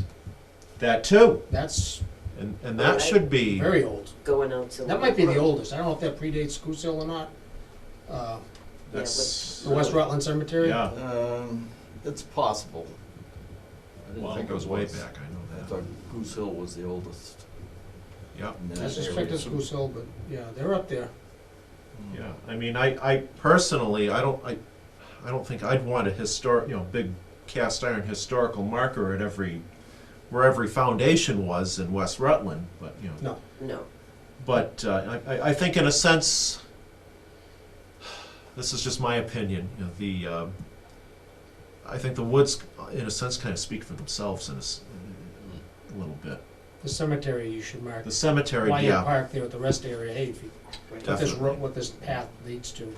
They have all those mills on Ware Road, the foundations are still in there Correct. on Ware Road. You can go in there, there's axe handles Oh, and wow. shoddy mills. They're basically No kidding. just flat concrete platform. Yeah, and of course, it's blocked off of Pleasantdale, it's blocked off. Right. But you got 4-wheel drive, you can get in there, but This, I think, is for 122 only, right? Right, Dave? And the key is that the main thrust is that anything, implementations of, would use 122 Scenic Byway as the way in. If there's a reason to get people into the town center, that ties into 122 to use that, or to use 122 to get people to some of the ag entities in town, or to west, the west village, prison camps and so forth, so. I think this could be a catalyst to try to get people to other parts of town as well, not just that area itself. You do realize the rail trail goes from past 122 and it goes right through downtown, right? Like the rail trail is a perfect. Right. Yep. Absolutely. And the rail trail's got history to it as well. It's got the train wreck. And there's that marker on right where that train wreck happened. Granted, it's a little bit east of town, but And the 3 train stations, there's one Three- right there, yep. Whitehall Road. The town owns Especially with 2 the acres. sidewalks going in the sidewalks are gonna go down to Miles Road from down Palmagussit right to Miles. Mhm. right. Are they gonna go that far or just to the Yes. baseball field? Yes, they are gonna go down that far. Good. Yeah, because if they go down that far, you could just walk from the rail trail to the center of town very easily with the sidewalk there. I mean, you can now, but it's just not as nice of a walk because you have to walk on the side of 56. Yep. Okay. Any other? Calvin Coolidge. That's right. Calvin Coolidge came through here all the time. All the time, heading to Northampton. Yep. Silent Cal. Yep. So any other? Let's see. I put down some notes myself. So yeah, include historic points of interest, prison camp, cemeteries. Yeah, noteworthy people. Calvin Coolidge. Yep, the train wreck. Further down on the rail trail and the rail trail itself. Right. The rail trail itself. Yeah, I said current signage seems adequate. That's just my opinion.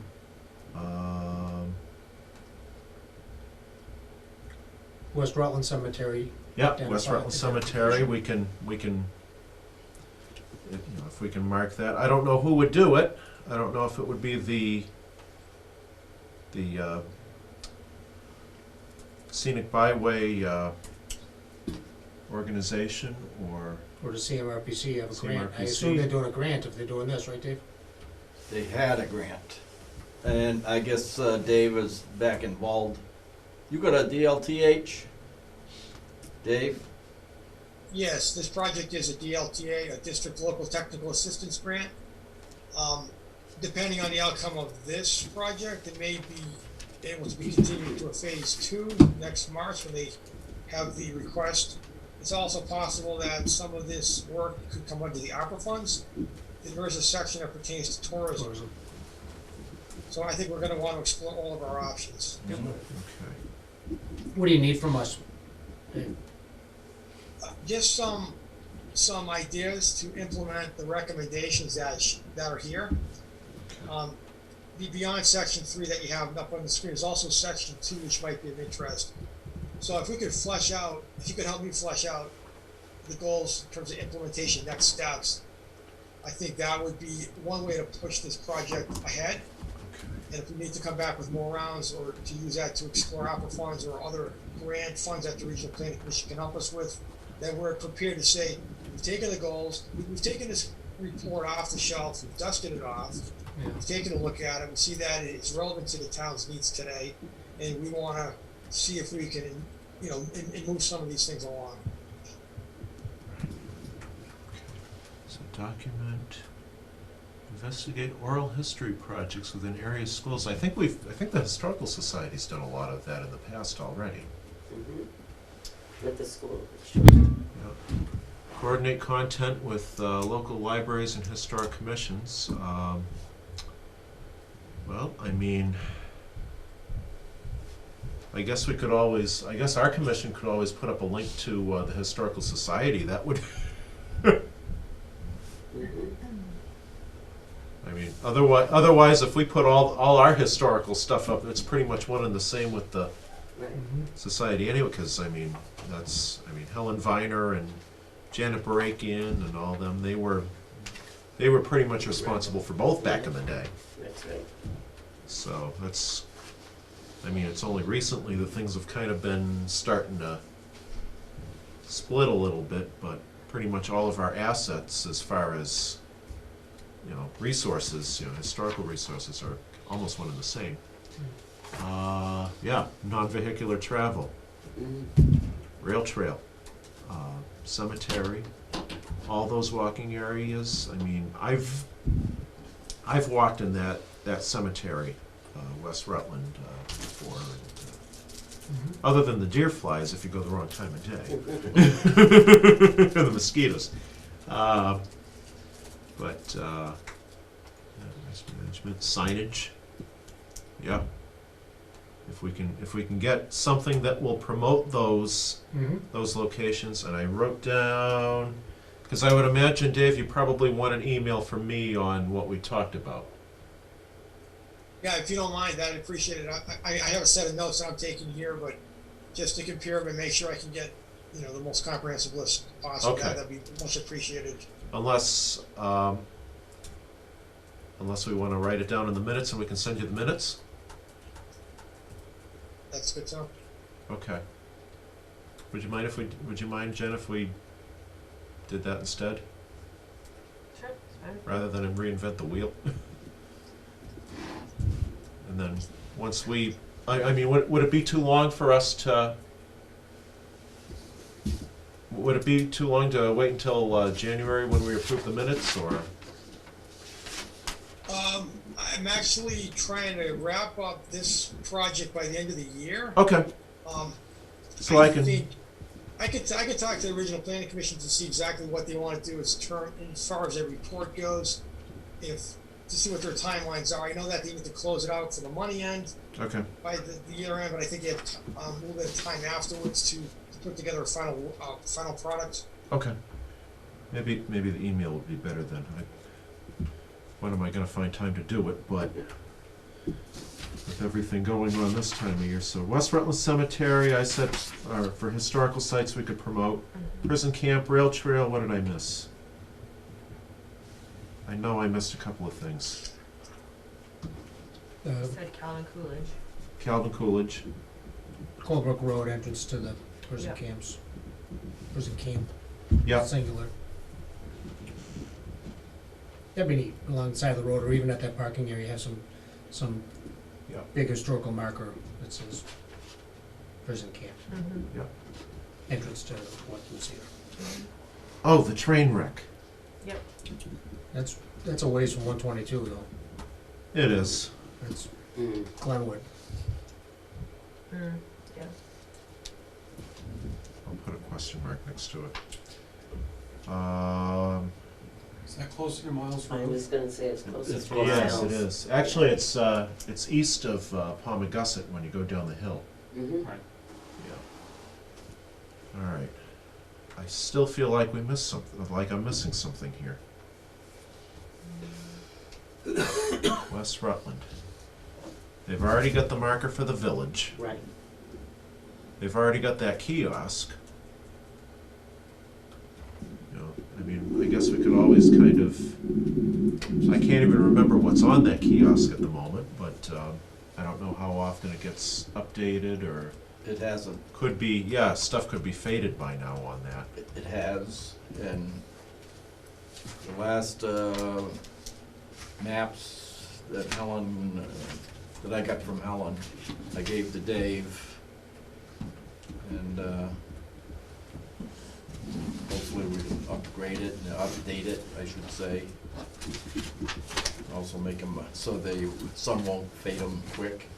Okay. Because that was one of the biggest problems we had there. So maybe I'll make a note of that, revitalize the kiosk at West Rutland with new info. Well, Dave's doing that right now. That will help information coming from all directions. Yeah. So we'll just affirm that that's a good idea then. I just wish I knew the foundation, if you're going up the hill from Long Pond. Yeah. And isn't that very far beyond the state yard in there where they got the sand pit? Okay. There's a foundation on that side. Okay. but I don't know what building that was. I have no idea. I thought You know, that to have some kind of a marker out there, this was such and such. could have been somebody's house. I don't know. It could have been a school, could have been a general store, could have been the post office down there, it could have been a whole ream of things. I know Helen said, actually, she went to that West Rutland school back before they shut it down. Honestly, I'd have to look at the map to figure out where that is, so I don't know if that's the Yeah. foundation or not for Well, that, there's a but. concrete foundation, yeah. I think that building might be older than, might go back before might go back before concrete foundations were popular, but I don't know for sure. I could be wrong, but I don't know. Good to find out. All right, any other thoughts on that while we're here? And I think there was another document that I needed to reference, if I remember correctly. What was the other one, and where was it? So this was...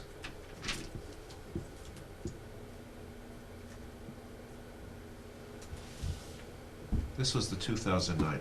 Okay, so the town one from 2017, the open space plan that they're revising. Let's see if I can. Nope.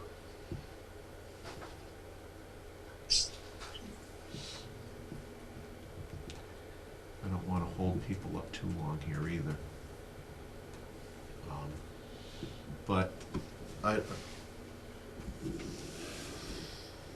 any other thought as far as 122 that we can? Just give Dave what he needs. All right. With this, so what we have for right now, would that kind of suffice for what you need, Dave? Yes, I think I've heard some pretty good suggestions tonight in terms of things to promote. You know, to document, promote in particular. So yeah, good. This is good. Okay. So I guess what I'll do then is I'll see if I can type this up into something, and I hope by the end of the year get it to you. And if not, at the very, very least, we'll at least send you the minutes in January. If that's, does that sound good? Excellent. I appreciate the help on this one. Thank you very much. Thank you. Thank you for including us. I'm glad you did. Glad we could discuss this. So, all right. Any other thoughts before we move on? Moving on. Okay, moving on. Number 5, going a little out of order here. Updates regarding revisions to the Scenic Roads bylaw. So the bylaw screening committee. I think there was some mention of a meeting I can with the update. select board. Jeff, go for it. It's all you. Wasn't the select board. So Oh, just okay. bringing your attention to our minutes of November 20th. Yes. Member Lynn Turcott made the commission aware that the Scenic Road bylaw is being reviewed and updated by the Ad hoc Bylaw Committee. Possible changes include adding the select board to the Scenic Road designation approval process for town meeting warrant, and the ability to remove a scenic road designation.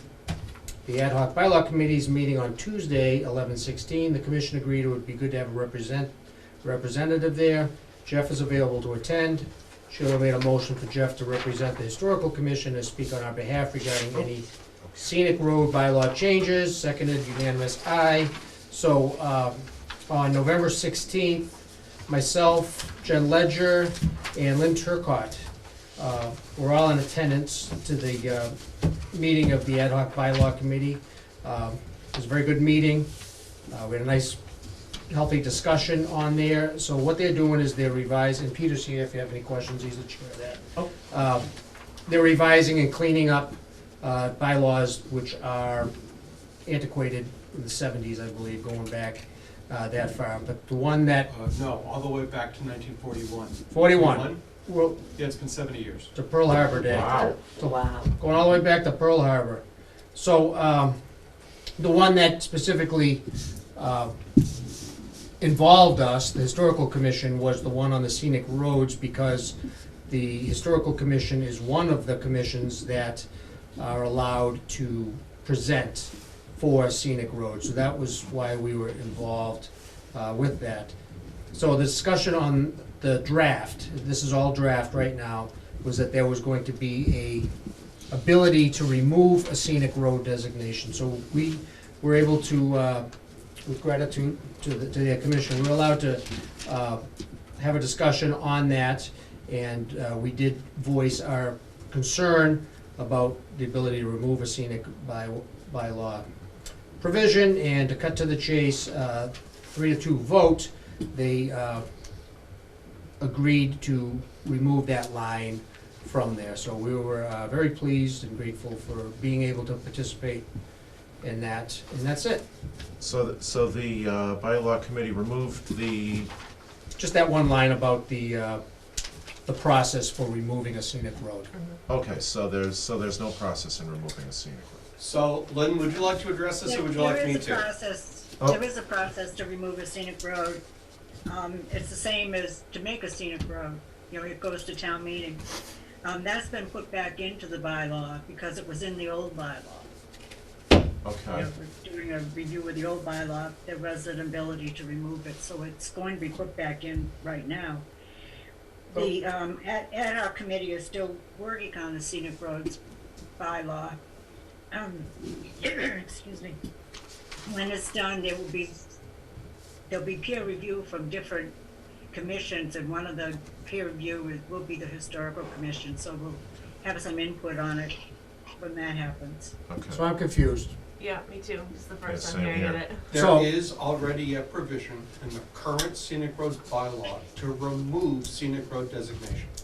That's already there. Oh, It was, I didn't know Yeah, it's, it is. that. I didn't see. May I share? Sure. Am I sharing anything?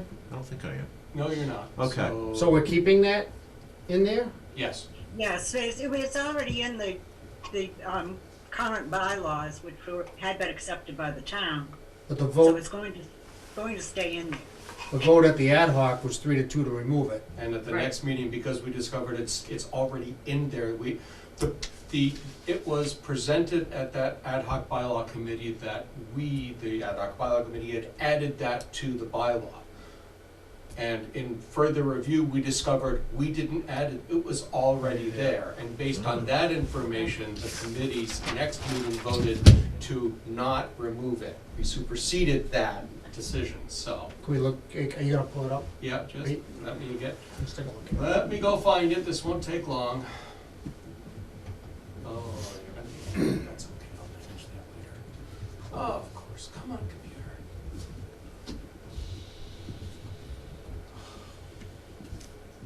Oh, where did my cursor go?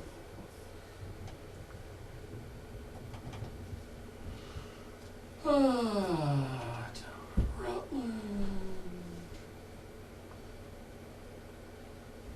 Come on. Now, I have to show everybody, since you're all here, on the ad hoc bylaw committee page, when it gets there, is this proposed bylaw updates page. How about the actual bylaw that, We're getting there, Says- be patient. alright, I don't have any. And among that, it talks about our entire process that we're gonna go through, the status of every bylaw, and then down below for side-by-side comparison, at least ideally, side-by-side, although it doesn't work quite the way I want yet. Now I need to find scenic. It's Right about- there. Now that I'm blind, ways up, down. No. there you are. So this is the Oh, current. there we go. Not ready for publication.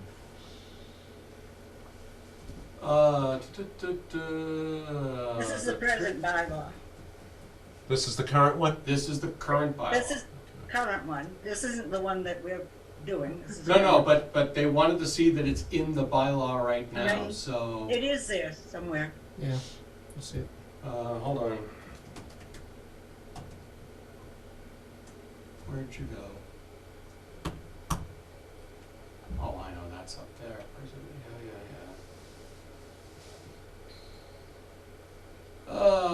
Yeah. Yeah, this This is also, I think it's this is rather- a very badly structured bylaw. Here we go. Additions or deletions, Or is deletions. what you're Yeah. saying? May submit it, okay.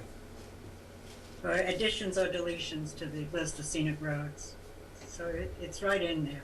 Okay, So the ability to remove it already exists. so what are you proposing Oh. to change on that, So, well, section 9? we have a whole suite of things that we're changing, but we're changing a lot of words to make it more obvious and more clear. Okay. But all we're saying is, we are not removing something that's an ability, a power that's in the current bylaw. And that's not anything that's going to change. No, not. That is not, it is not planned to change that by the ad hoc bylaw committee believes that it is best to leave it in.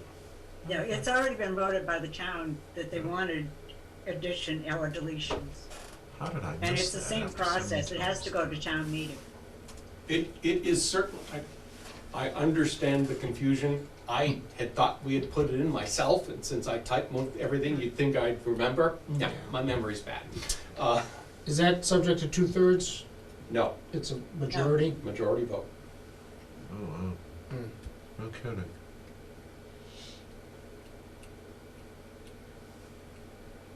Alright.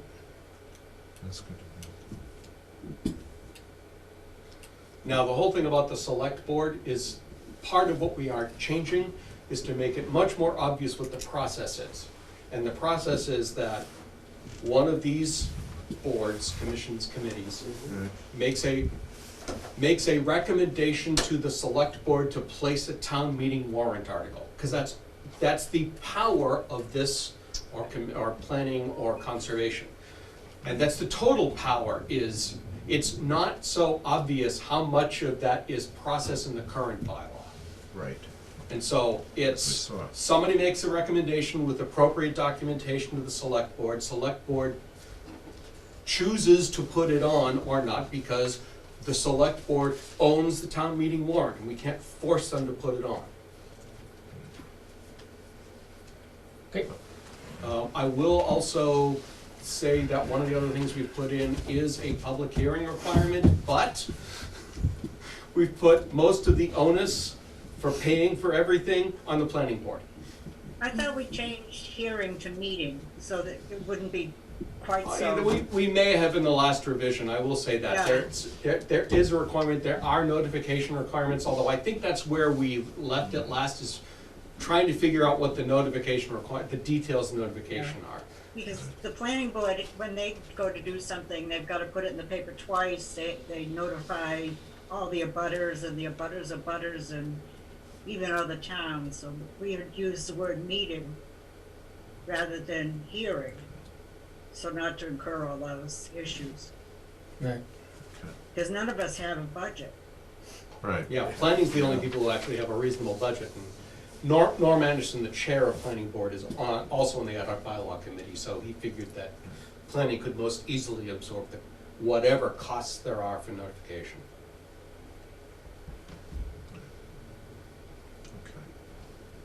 Okay. Moving on. All right. 2 hours already. Thank you for sharing that with us. You're very welcome. Okay. And then no other comment from thoughts? Okay. Back to number 3.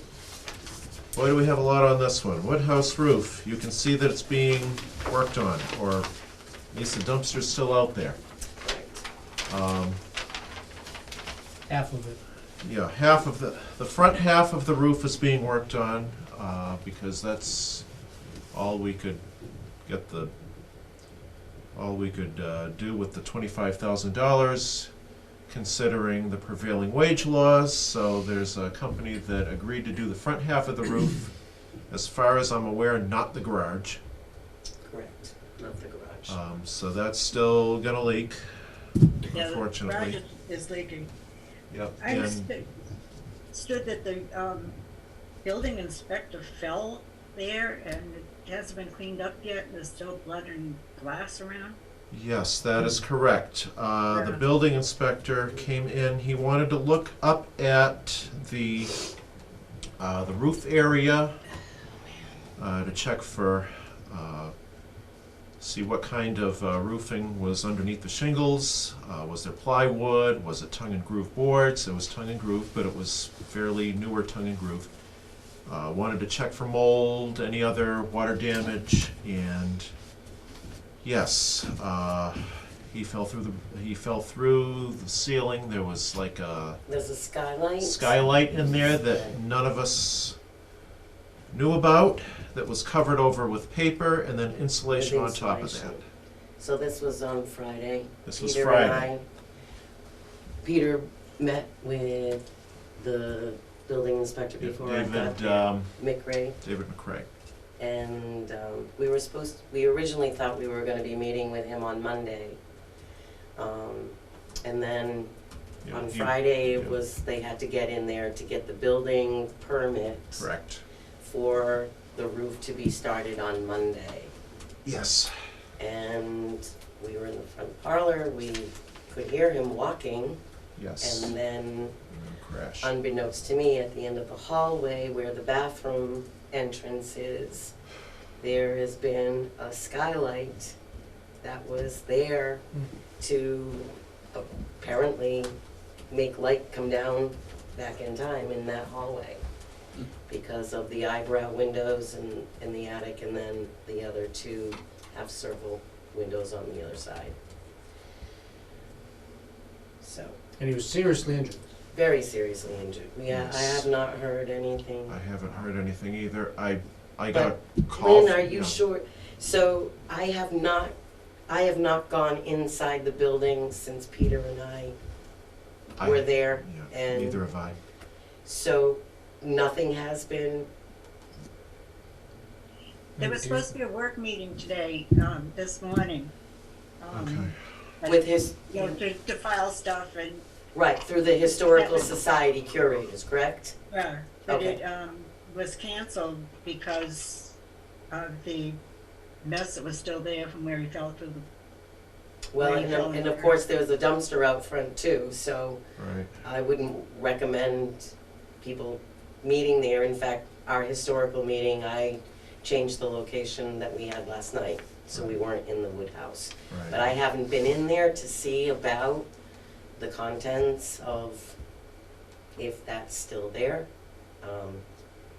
As far as I'm aware. I haven't heard from anybody from the town to let us know. I guess I'll, Yeah. I mean, Ron came in, we called him, he came in, he took a look at the damage and everything, and we filled him in on all the information.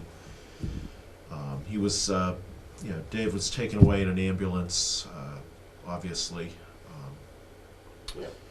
Maybe Dave George knows how he's doing? Is he still in the hospital? or can we even Dave? speak about this? I'm not sure how much we want to get into this because this is a health issue. Right. Yes. Yeah, I I would think- not too much discussion regarding it, because there are some confidentiality issues and, Sure. you know. I- it's- We're not talking about his So medical I- charge, I just wanna would know if he's have okay. discussion. Yeah, thank you, Lyndon, I appreciate the reminder, I Right. probably, I keep forgetting this this is being recorded. It was just out of concern, nothing more. Yes. I hope he's okay.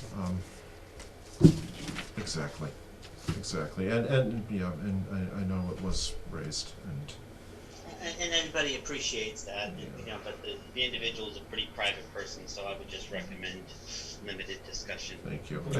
I think, And everybody's concerns are known Yes. and noted, appreciated. yeah, I think if, I think we'll leave it at that. Yeah. And, Okay. Lyndon, if there's anything that needs to be redacted or anything, There's nothing we can do. right, And no, that's fine. Like I said, I would just limit the conversation, because, you know, we don't really know at this point anyway. It's just not something that would be publicly discussed. thank you. Appreciate it. Thank you so much. I really appreciate you Mhm. mentioning that and reminding us that. Okay, so, yeah, back to the roof. It's being repaired finally, The front part. front The part. front So what's the plan for the rest of it? Okay, thank you. All right, so the rest of it, from what I understand from Ron, is to put it on a town warrant for the next town meeting and use what funds we have in free cash to try to get the rest of it done. Right. That's what I have on, that's my knowledge of it at this moment. Are there any So concerns with the garage is gonna leak until May? No. I was just gonna say, are there any concerns with what happens in the meantime? Because we don't have town Well- meeting until, Right. Right. DPW was. DPW, right, I was gonna say, at the last select board meeting, well, not the last one, but a few weeks ago, Joe Buckley stated that he would get people from his department to go up and do some patching on the garage roof part. as a temporary solution. Yes. Yeah, if I can speak, it's select board's Please concern to limit any kind of further damage, so Joe was gonna look and see what kind of patching, and I would hope that, as a minimum, even if they had to tarp it or something like that, just to, Yes. to secure that there'll be no further damage to any of the contents. Yeah. So we have not heard back on that, so Okay, hopefully we'll get a report on that. If Joe's on it, that's good. that's good. Okay. I think that's it. Did I miss anything? No. All right, moving on. Let's move on. I do, actually, sorry, I have one quick question. Please do, yes. If it's put on warrant to use town funds, we don't have to use the state list of contractors for that I think we work, still do. or we do? We still do. We still do? To do any, it's general, it's chapter 30B general It's all the procurement same? law. Okay. Oh, boy. Right, and I think the intent would be to use the balance of the funds and then just try to get the additional funds from town funds. Okay.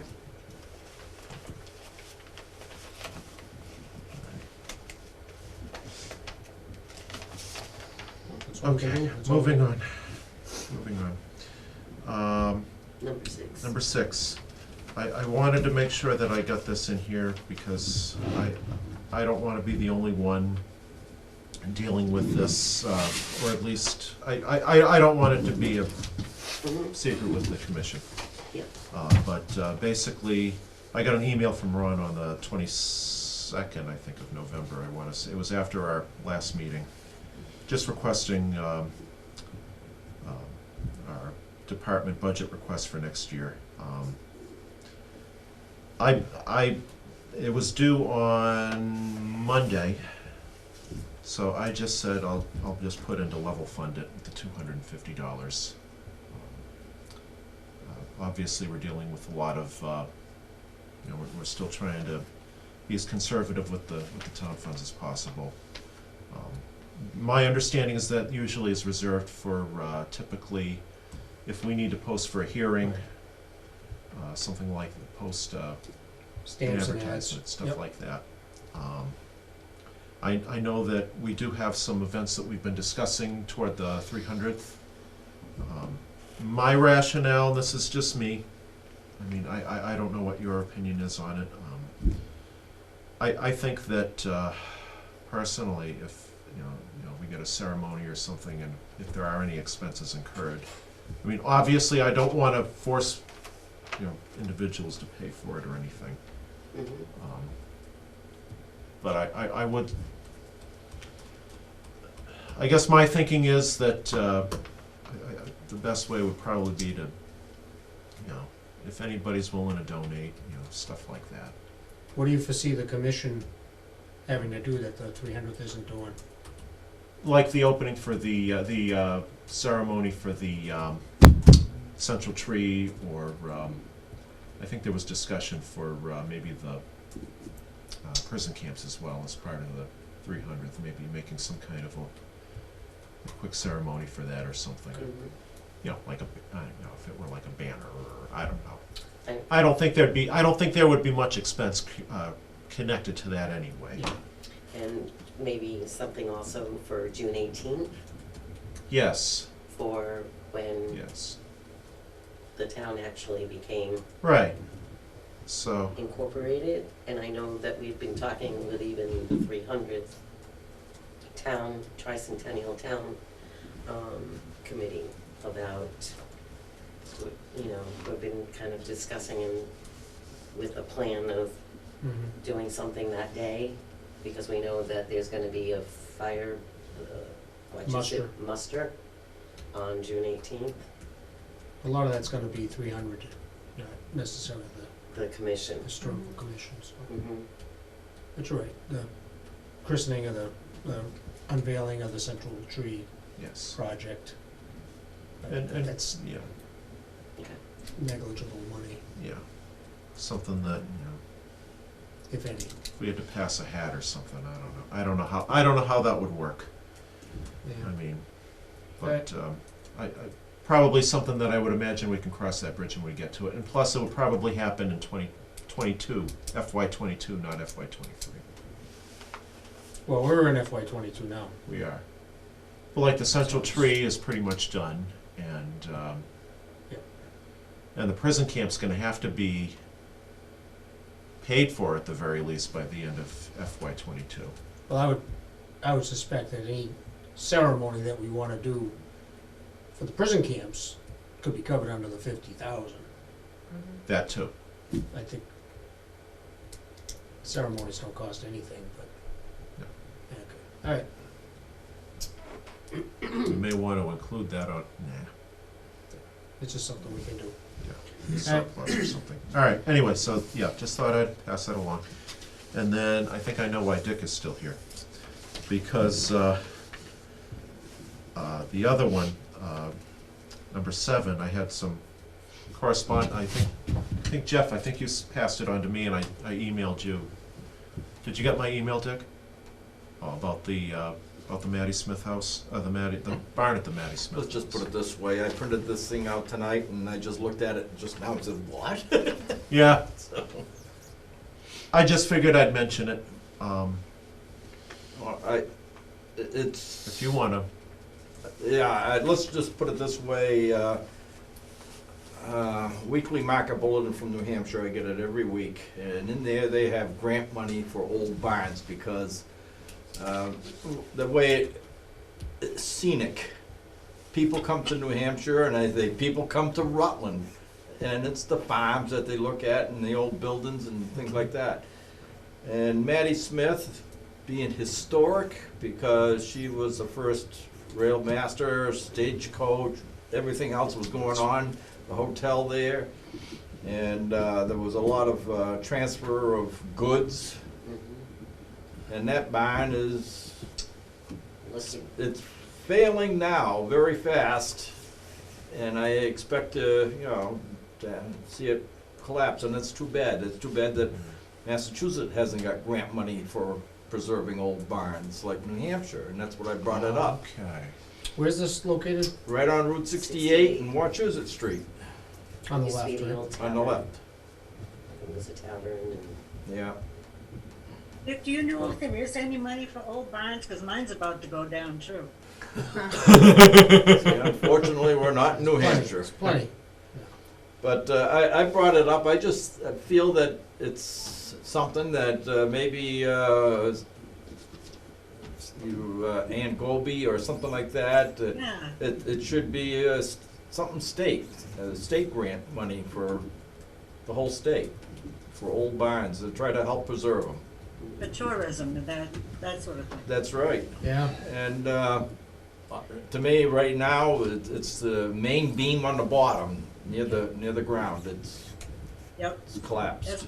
that's my problem too, same thing. Yeah. Okay. And have you, the owners of the property, or they? The owners of the property, he's the one that ran for selectman and failed. I don't know his name, I haven't met him. I almost stopped one day, I saw somebody sitting out there, but I never did, and I wish the heck I had now. And I remember Mattie as a kid walking home from school and with her cudgel, and didn't want to get close to her. And, oh yeah. So, and like I think I mentioned also, I remember being told that she was married only one day. Her husband amscrayed fast.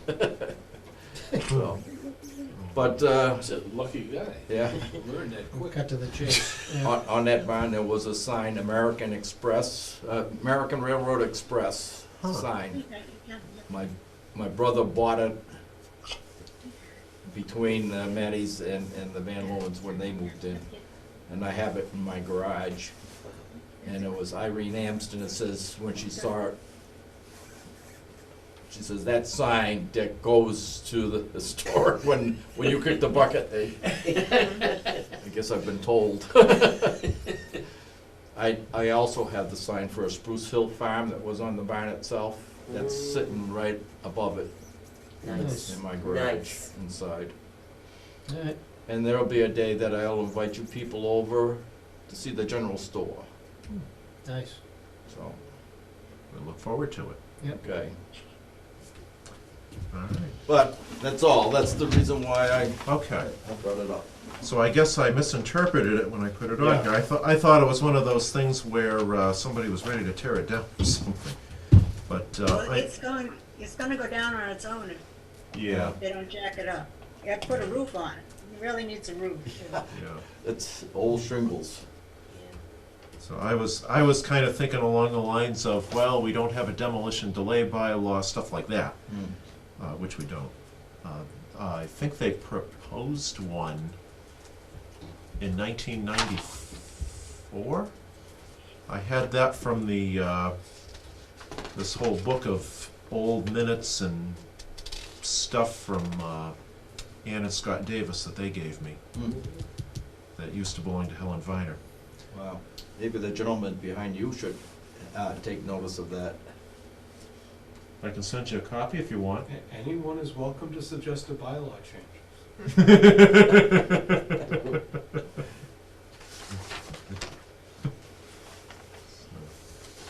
All right, moving on. Did I get everything 1 through 7? Yes. Okay. Sorry, just for, so Sure. for number 7, is there any action that we are looking at, or is this just a note of the concern? Is there any action we want to take? Now that I kind of figured out what it was really about. I mean, maybe we can Keep your ear suggest open that, for grants. suggest legislation or something like It's that. gonna be a grant. Right. When Ann Goby comes in for the prison camp thing, Yeah, bring it up then. yeah. Okay. Or maybe if somebody, I guess it doesn't even have to come from the historical commission necessarily, but, you know, if somebody wants to inquire about it or suggest it. Or we can write a letter as a commission if you want. You can inquire with the Mass Historical, see if there's does anybody know anything Yeah, about barn get a hold restoration of- grants? Get a hold of Jen Doherty, Okay. right? Hey, Mark, if you have And see if there's any, send her an email. Okay. Email with all the workshops that they've got. Oh, yeah, I'm getting to that. I'm getting Okay, to that. All right, yep, I haven't forgotten. all right. It's actually, it dovetailed in the agenda, so I didn't have to amend it again, thank God. So, yeah, Mark, if you want, did you want to Oh, all right. shoot Mass I- Hist- did you want to shoot them an email about that, or? About the No. barn. Did I, oh, yeah, let me email her and find out what's going on, yeah. Did you all get the email? The- Yes. This, the Yes. copy with all the workshops in it? Yes. Yes. Okay. I think I did. Yep. All right, so then, real quick, 9, updates on the Eagle Scout project, which I think is pretty much done, and then the sign, which we still haven't nailed down yet. No update. I had sent Dawn Bertell a text and I hadn't gotten a response, but, Okay. I have no update yet. It's just needing the sign and a, sign and ceremony. And the last we heard from them, the sign was, Kim Ferguson's office was working on something with the scout, Okay. On the sign? the sign. Okay. Great. But, yeah, everything else with the homeowners there should be completed. It's all been cleaned up. Just needs a sign as far as I can tell. Okay, so Kim Ferguson's working on the sign, and I guess we'll hear back from, one of us will hear back from her when Yeah. and if. I think we should I'll reach out again to Dawn, Okay. say we'd like an update for the next meeting. Okay.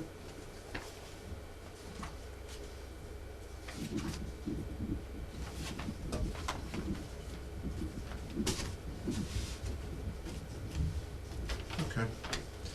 Okay, and any updates from Historical Society, 300th Committee, and social media outreach?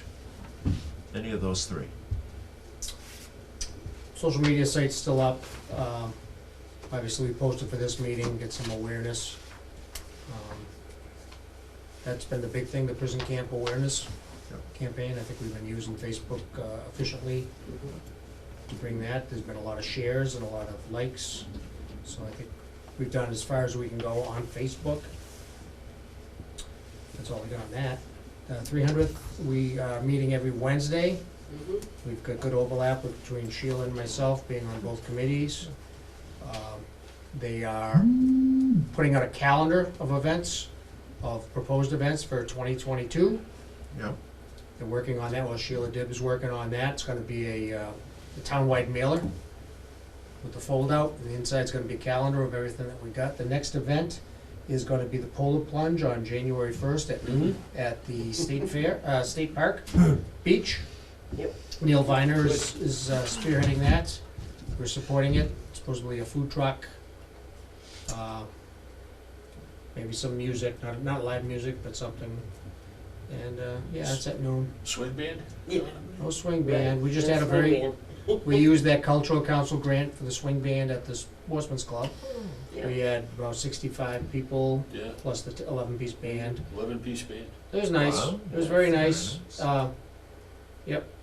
I take it they sounded good? Not as good as you. They were good. Yeah, they were good.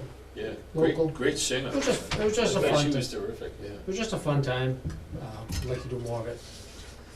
But it's a $1,600 band, so we'll kind of be limited to grants to do that, you know. Yeah. It would deplete the funds real quick. But we are hoping to get them back in the spring. We would like to have them back in the spring to play on the bandstand.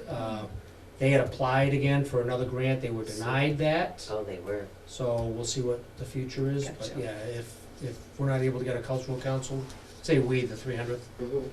I don't foresee spending that Right. money on it when you can get a other A band for local, a fourth of that price. right. So, but that's that. Yeah. Grab a few band kids from Anna Maria. Yeah. Yeah. If you had a band, bring them out. You got They that. do have a band. You got that gazebo coming. That'd be perfect opportunity. They to do have, Sunday afternoons. yeah. Nice. Be nice to have a community band or something at some point, but I won't get into that. Right.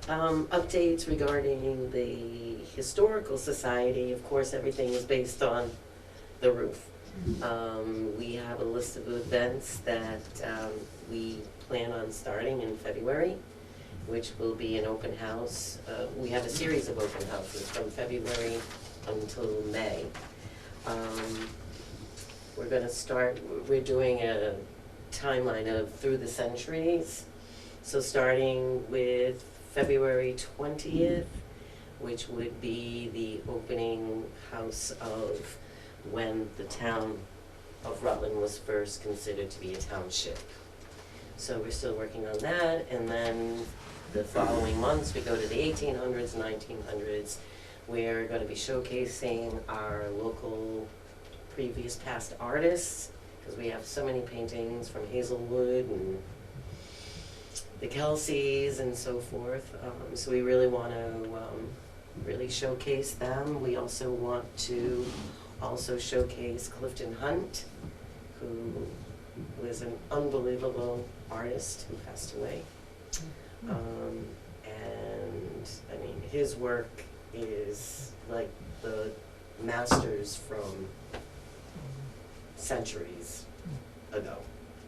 His work was just unbelievable. When we had an art show exhibit showcasing our local present artists, he was part of the of our exhibit, and I mean, his works are just phenomenal.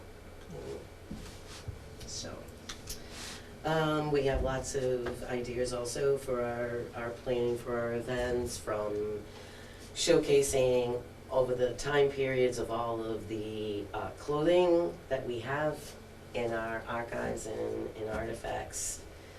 And we're really looking forward to, you know, really having people who might not know about the Historical Society join along and be part of that. And we're working with the 300th Tricentennial Committee. So I'm also chairing the Rutland Historical's 300th Committee. So we have a group of people that we're working with on all of these. In the 4th of July committee, we're actually Absolutely. all meeting with them too. Mhm. So our events are then going to end in May because of the June founding day and whatnot. And then, of course, we have our, during the 4th of July celebration, we have another open house. And then we're planning to do in October with hopefully the work that's now been done for the old burial ground by Jonathan Appel from West Hartford, Connecticut, who did work on the preservation of the stones 20 years ago. We have had him. He's now finished the stone work that he has done over the fall. And so we really hope to have an opening ceremony for that as well. And then have our ghost walk where people portray various people that are buried there, which was always a very, very popular event as well. And then, of course, ending with the Smithsonian, but that's not. Yes. Big finish. That's right. Big finish. Huge. That's right. I mean, that just worked out. That's huge. Yeah. It's gonna be You awesome. know? I'm really glad it did. Yeah, for the ending of our whole year, so That's really neat. really neat. And I Tree forgot to, lighting with the fireworks was great. Yes. Wasn't that nice? Yes. The photo that someone took with the Mhm. tree and the church, the Congregational Church, and Christine Miller. was it Yeah. Christine Miller? And those fireworks Fantastic. behind that. I mean, that's like a picture that needs to be yeah. I'd like to see him do used that as a every year. fundraiser to sell. I mean, it's Great. beautiful.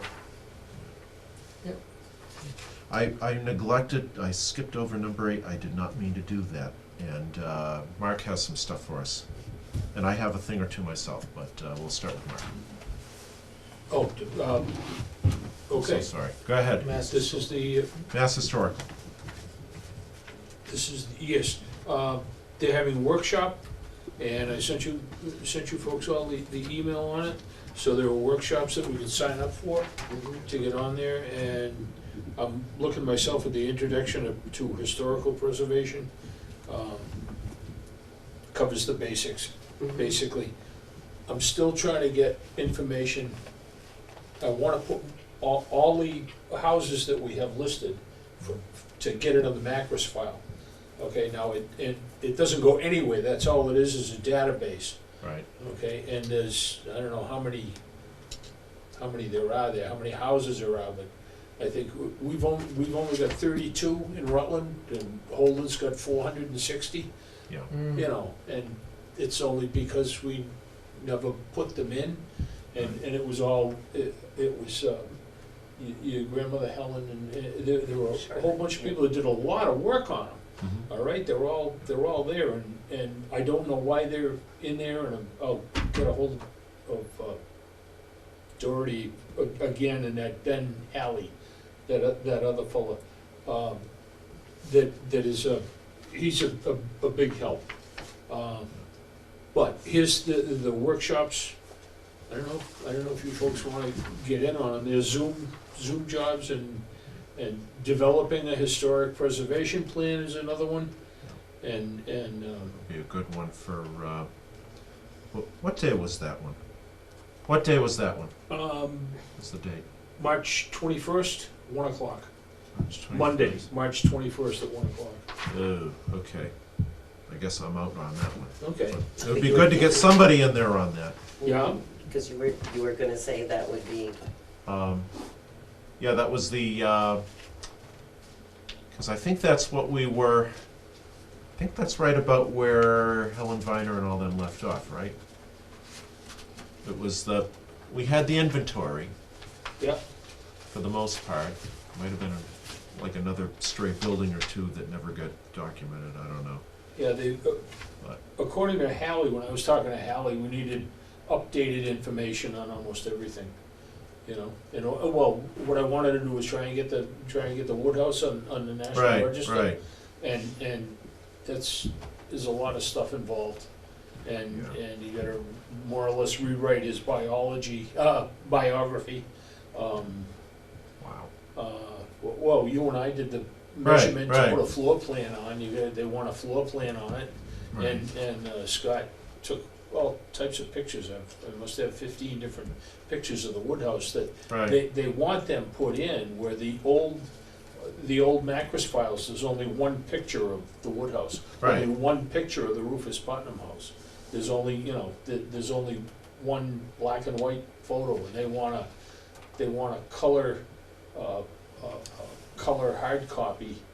Plus, they want, as many pictures as you can send along on the inventory sheet. So there's more work to do. I wonder if these are new requirements compared to when they were submitted back in years past. I mean, for example, if, I wonder if Holden had to go through all these requirements whenever they put all their places on there way back when. Scott told me that there was a fellow that was a history professor at I don't know where, but somewhere down in Worcester. Yep. That was from Holden. Yes. And apparently, That would explain a lot. yeah. But I mean, Hubbardston's got more than we do at least on the state register, which the requirements would probably, I would imagine, be much less stringent for the state register than the national. Yeah. And I would imagine, maybe I'm wrong, maybe the whole thing with the photos and everything might have been going toward the national register? Or was it the state register? I don't know, but like Rufus Putnam was done by a private individual. Yes. And all the rest of this is from the Historical Commission. The Rutland Historical Commission, so. Anyway, it's we'll figure it out. Yep, We'll figure it so, out yeah, somehow. I mean, whatever we can sign up for and, And that's where, Dick, there might be something in there. I wanna Yeah. get your email address and more information on the barn. Okay. Just, all right. And then what else is it? Oh, it's a finalization of a historical district, so this is another one from Doherty. oh, yes.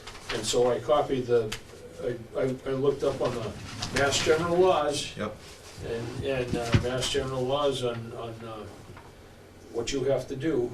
You report everything, and the district, the commission has to transmit a copy to the planning board, and the planning board has to accept it, and it's just she's just saying, hey, don't forget, a friendly reminder about finalizing your historic district. So there's, I don't know if we want to do that, but I'd love to, but it's just, how many people are gonna say, I don't wanna be in it, Right.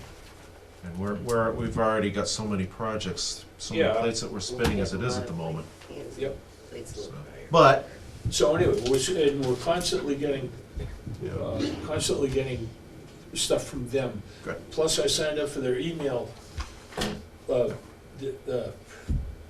forgot what it's called, but it's people from all the towns in Massachusetts that, hey, can I re-insulate my house?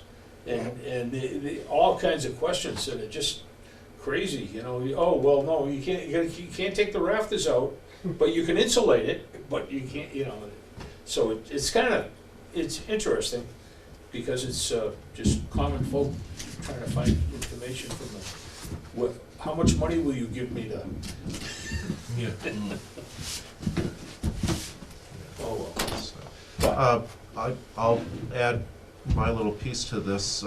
I went to one of the meetings, just on the chairing a commission.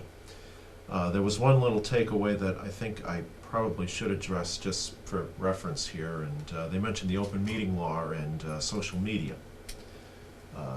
They did mention, according to the state, I mean, I don't know, maybe the town council might have some other ideas, but they mentioned that if something's posted, if we post something,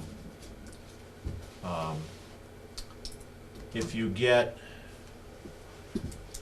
basically, if too many people comment on it, it's considered deliberation. Members. Members, I mean. Right, yeah, Members, yeah, I'm we sorry. should- Yeah, we're not So, commenting on okay, anything, yeah. just, I'm Members, not of course. on there, so I don't really see much of it, so, Just same with an email or a Yeah. text message. Right. Don't deliberate on an So, email. yeah, just. We're just in something 100% to- compliance. I haven't seen Oh, good. anything, Perfect. anything on our social media that includes anyone's comment. Okay. Just From thought, us. yeah, just thought I'd throw that And out. it's there to see. Okay, A good Okay. point. It's a good reminder yeah, on emails. When you send out an email to everybody, it's not for reply all. right. What do you That's, think? yeah, and If that's you do, it's another a record, thing, just yeah. preserve it.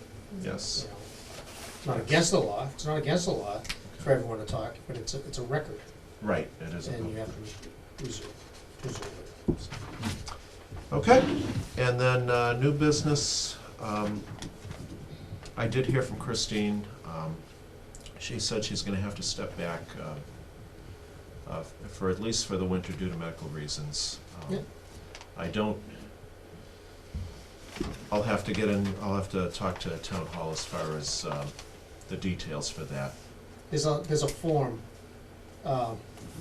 they have, Yes. like an exit form, and then it goes to the, select board. So, Is she officially resigning? Is that? that's what I'm thinking it is. She said, Yeah. if you can, if I can come back in the spring, I'll have, that's kind of what I have to mention to town hall. Is that even possible? Which, Well, it depends if there's a vacancy, so. right, so, I thought she had already dropped from the rolls, but, check with town hall or Ron. Yeah. There is a form that she needs to fill Yes. out, and then submit it through Ron to let Yes. the board accept it. Correct. And then we can solicit for, Another yeah, member. that's the right thing to do. There'll always be vacancies. yes, so, So from a bylaw perspective, she's only off if she resigns. If she doesn't officially resign, she can be an inactive member. an inactive member. Yeah, But it affects the quorum, Yes. it does, yes, So it that's absolutely does. so. Okay, because I knew if. But yeah. without her resigning, she's still on the commission. The commission, there's no way to kick somebody off. Right, right, I thought she had already, but mistaken. so, If yeah. she's I mean- resigning, I'm just saying, if she's Yeah. resigning, fine. If she's not resigning, well, from a bylaw and a legal perspective, fine. Yeah, I mean, with the meeting being recorded, I don't wanna go into details or anything. No, I But, I need to talk to her and just, yeah, there'll be openings, so come Yeah. on back when So- you're ready.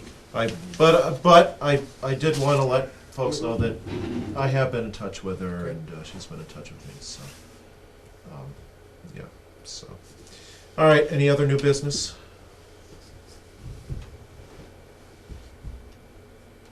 Okay, I'll entertain a motion to adjourn. So moved. Okay, Jeff motions, Second. Mark seconds, any discussion? Why am I discussing on this? All in favor, say aye. Aye. Aye. Good night. Merry Christmas.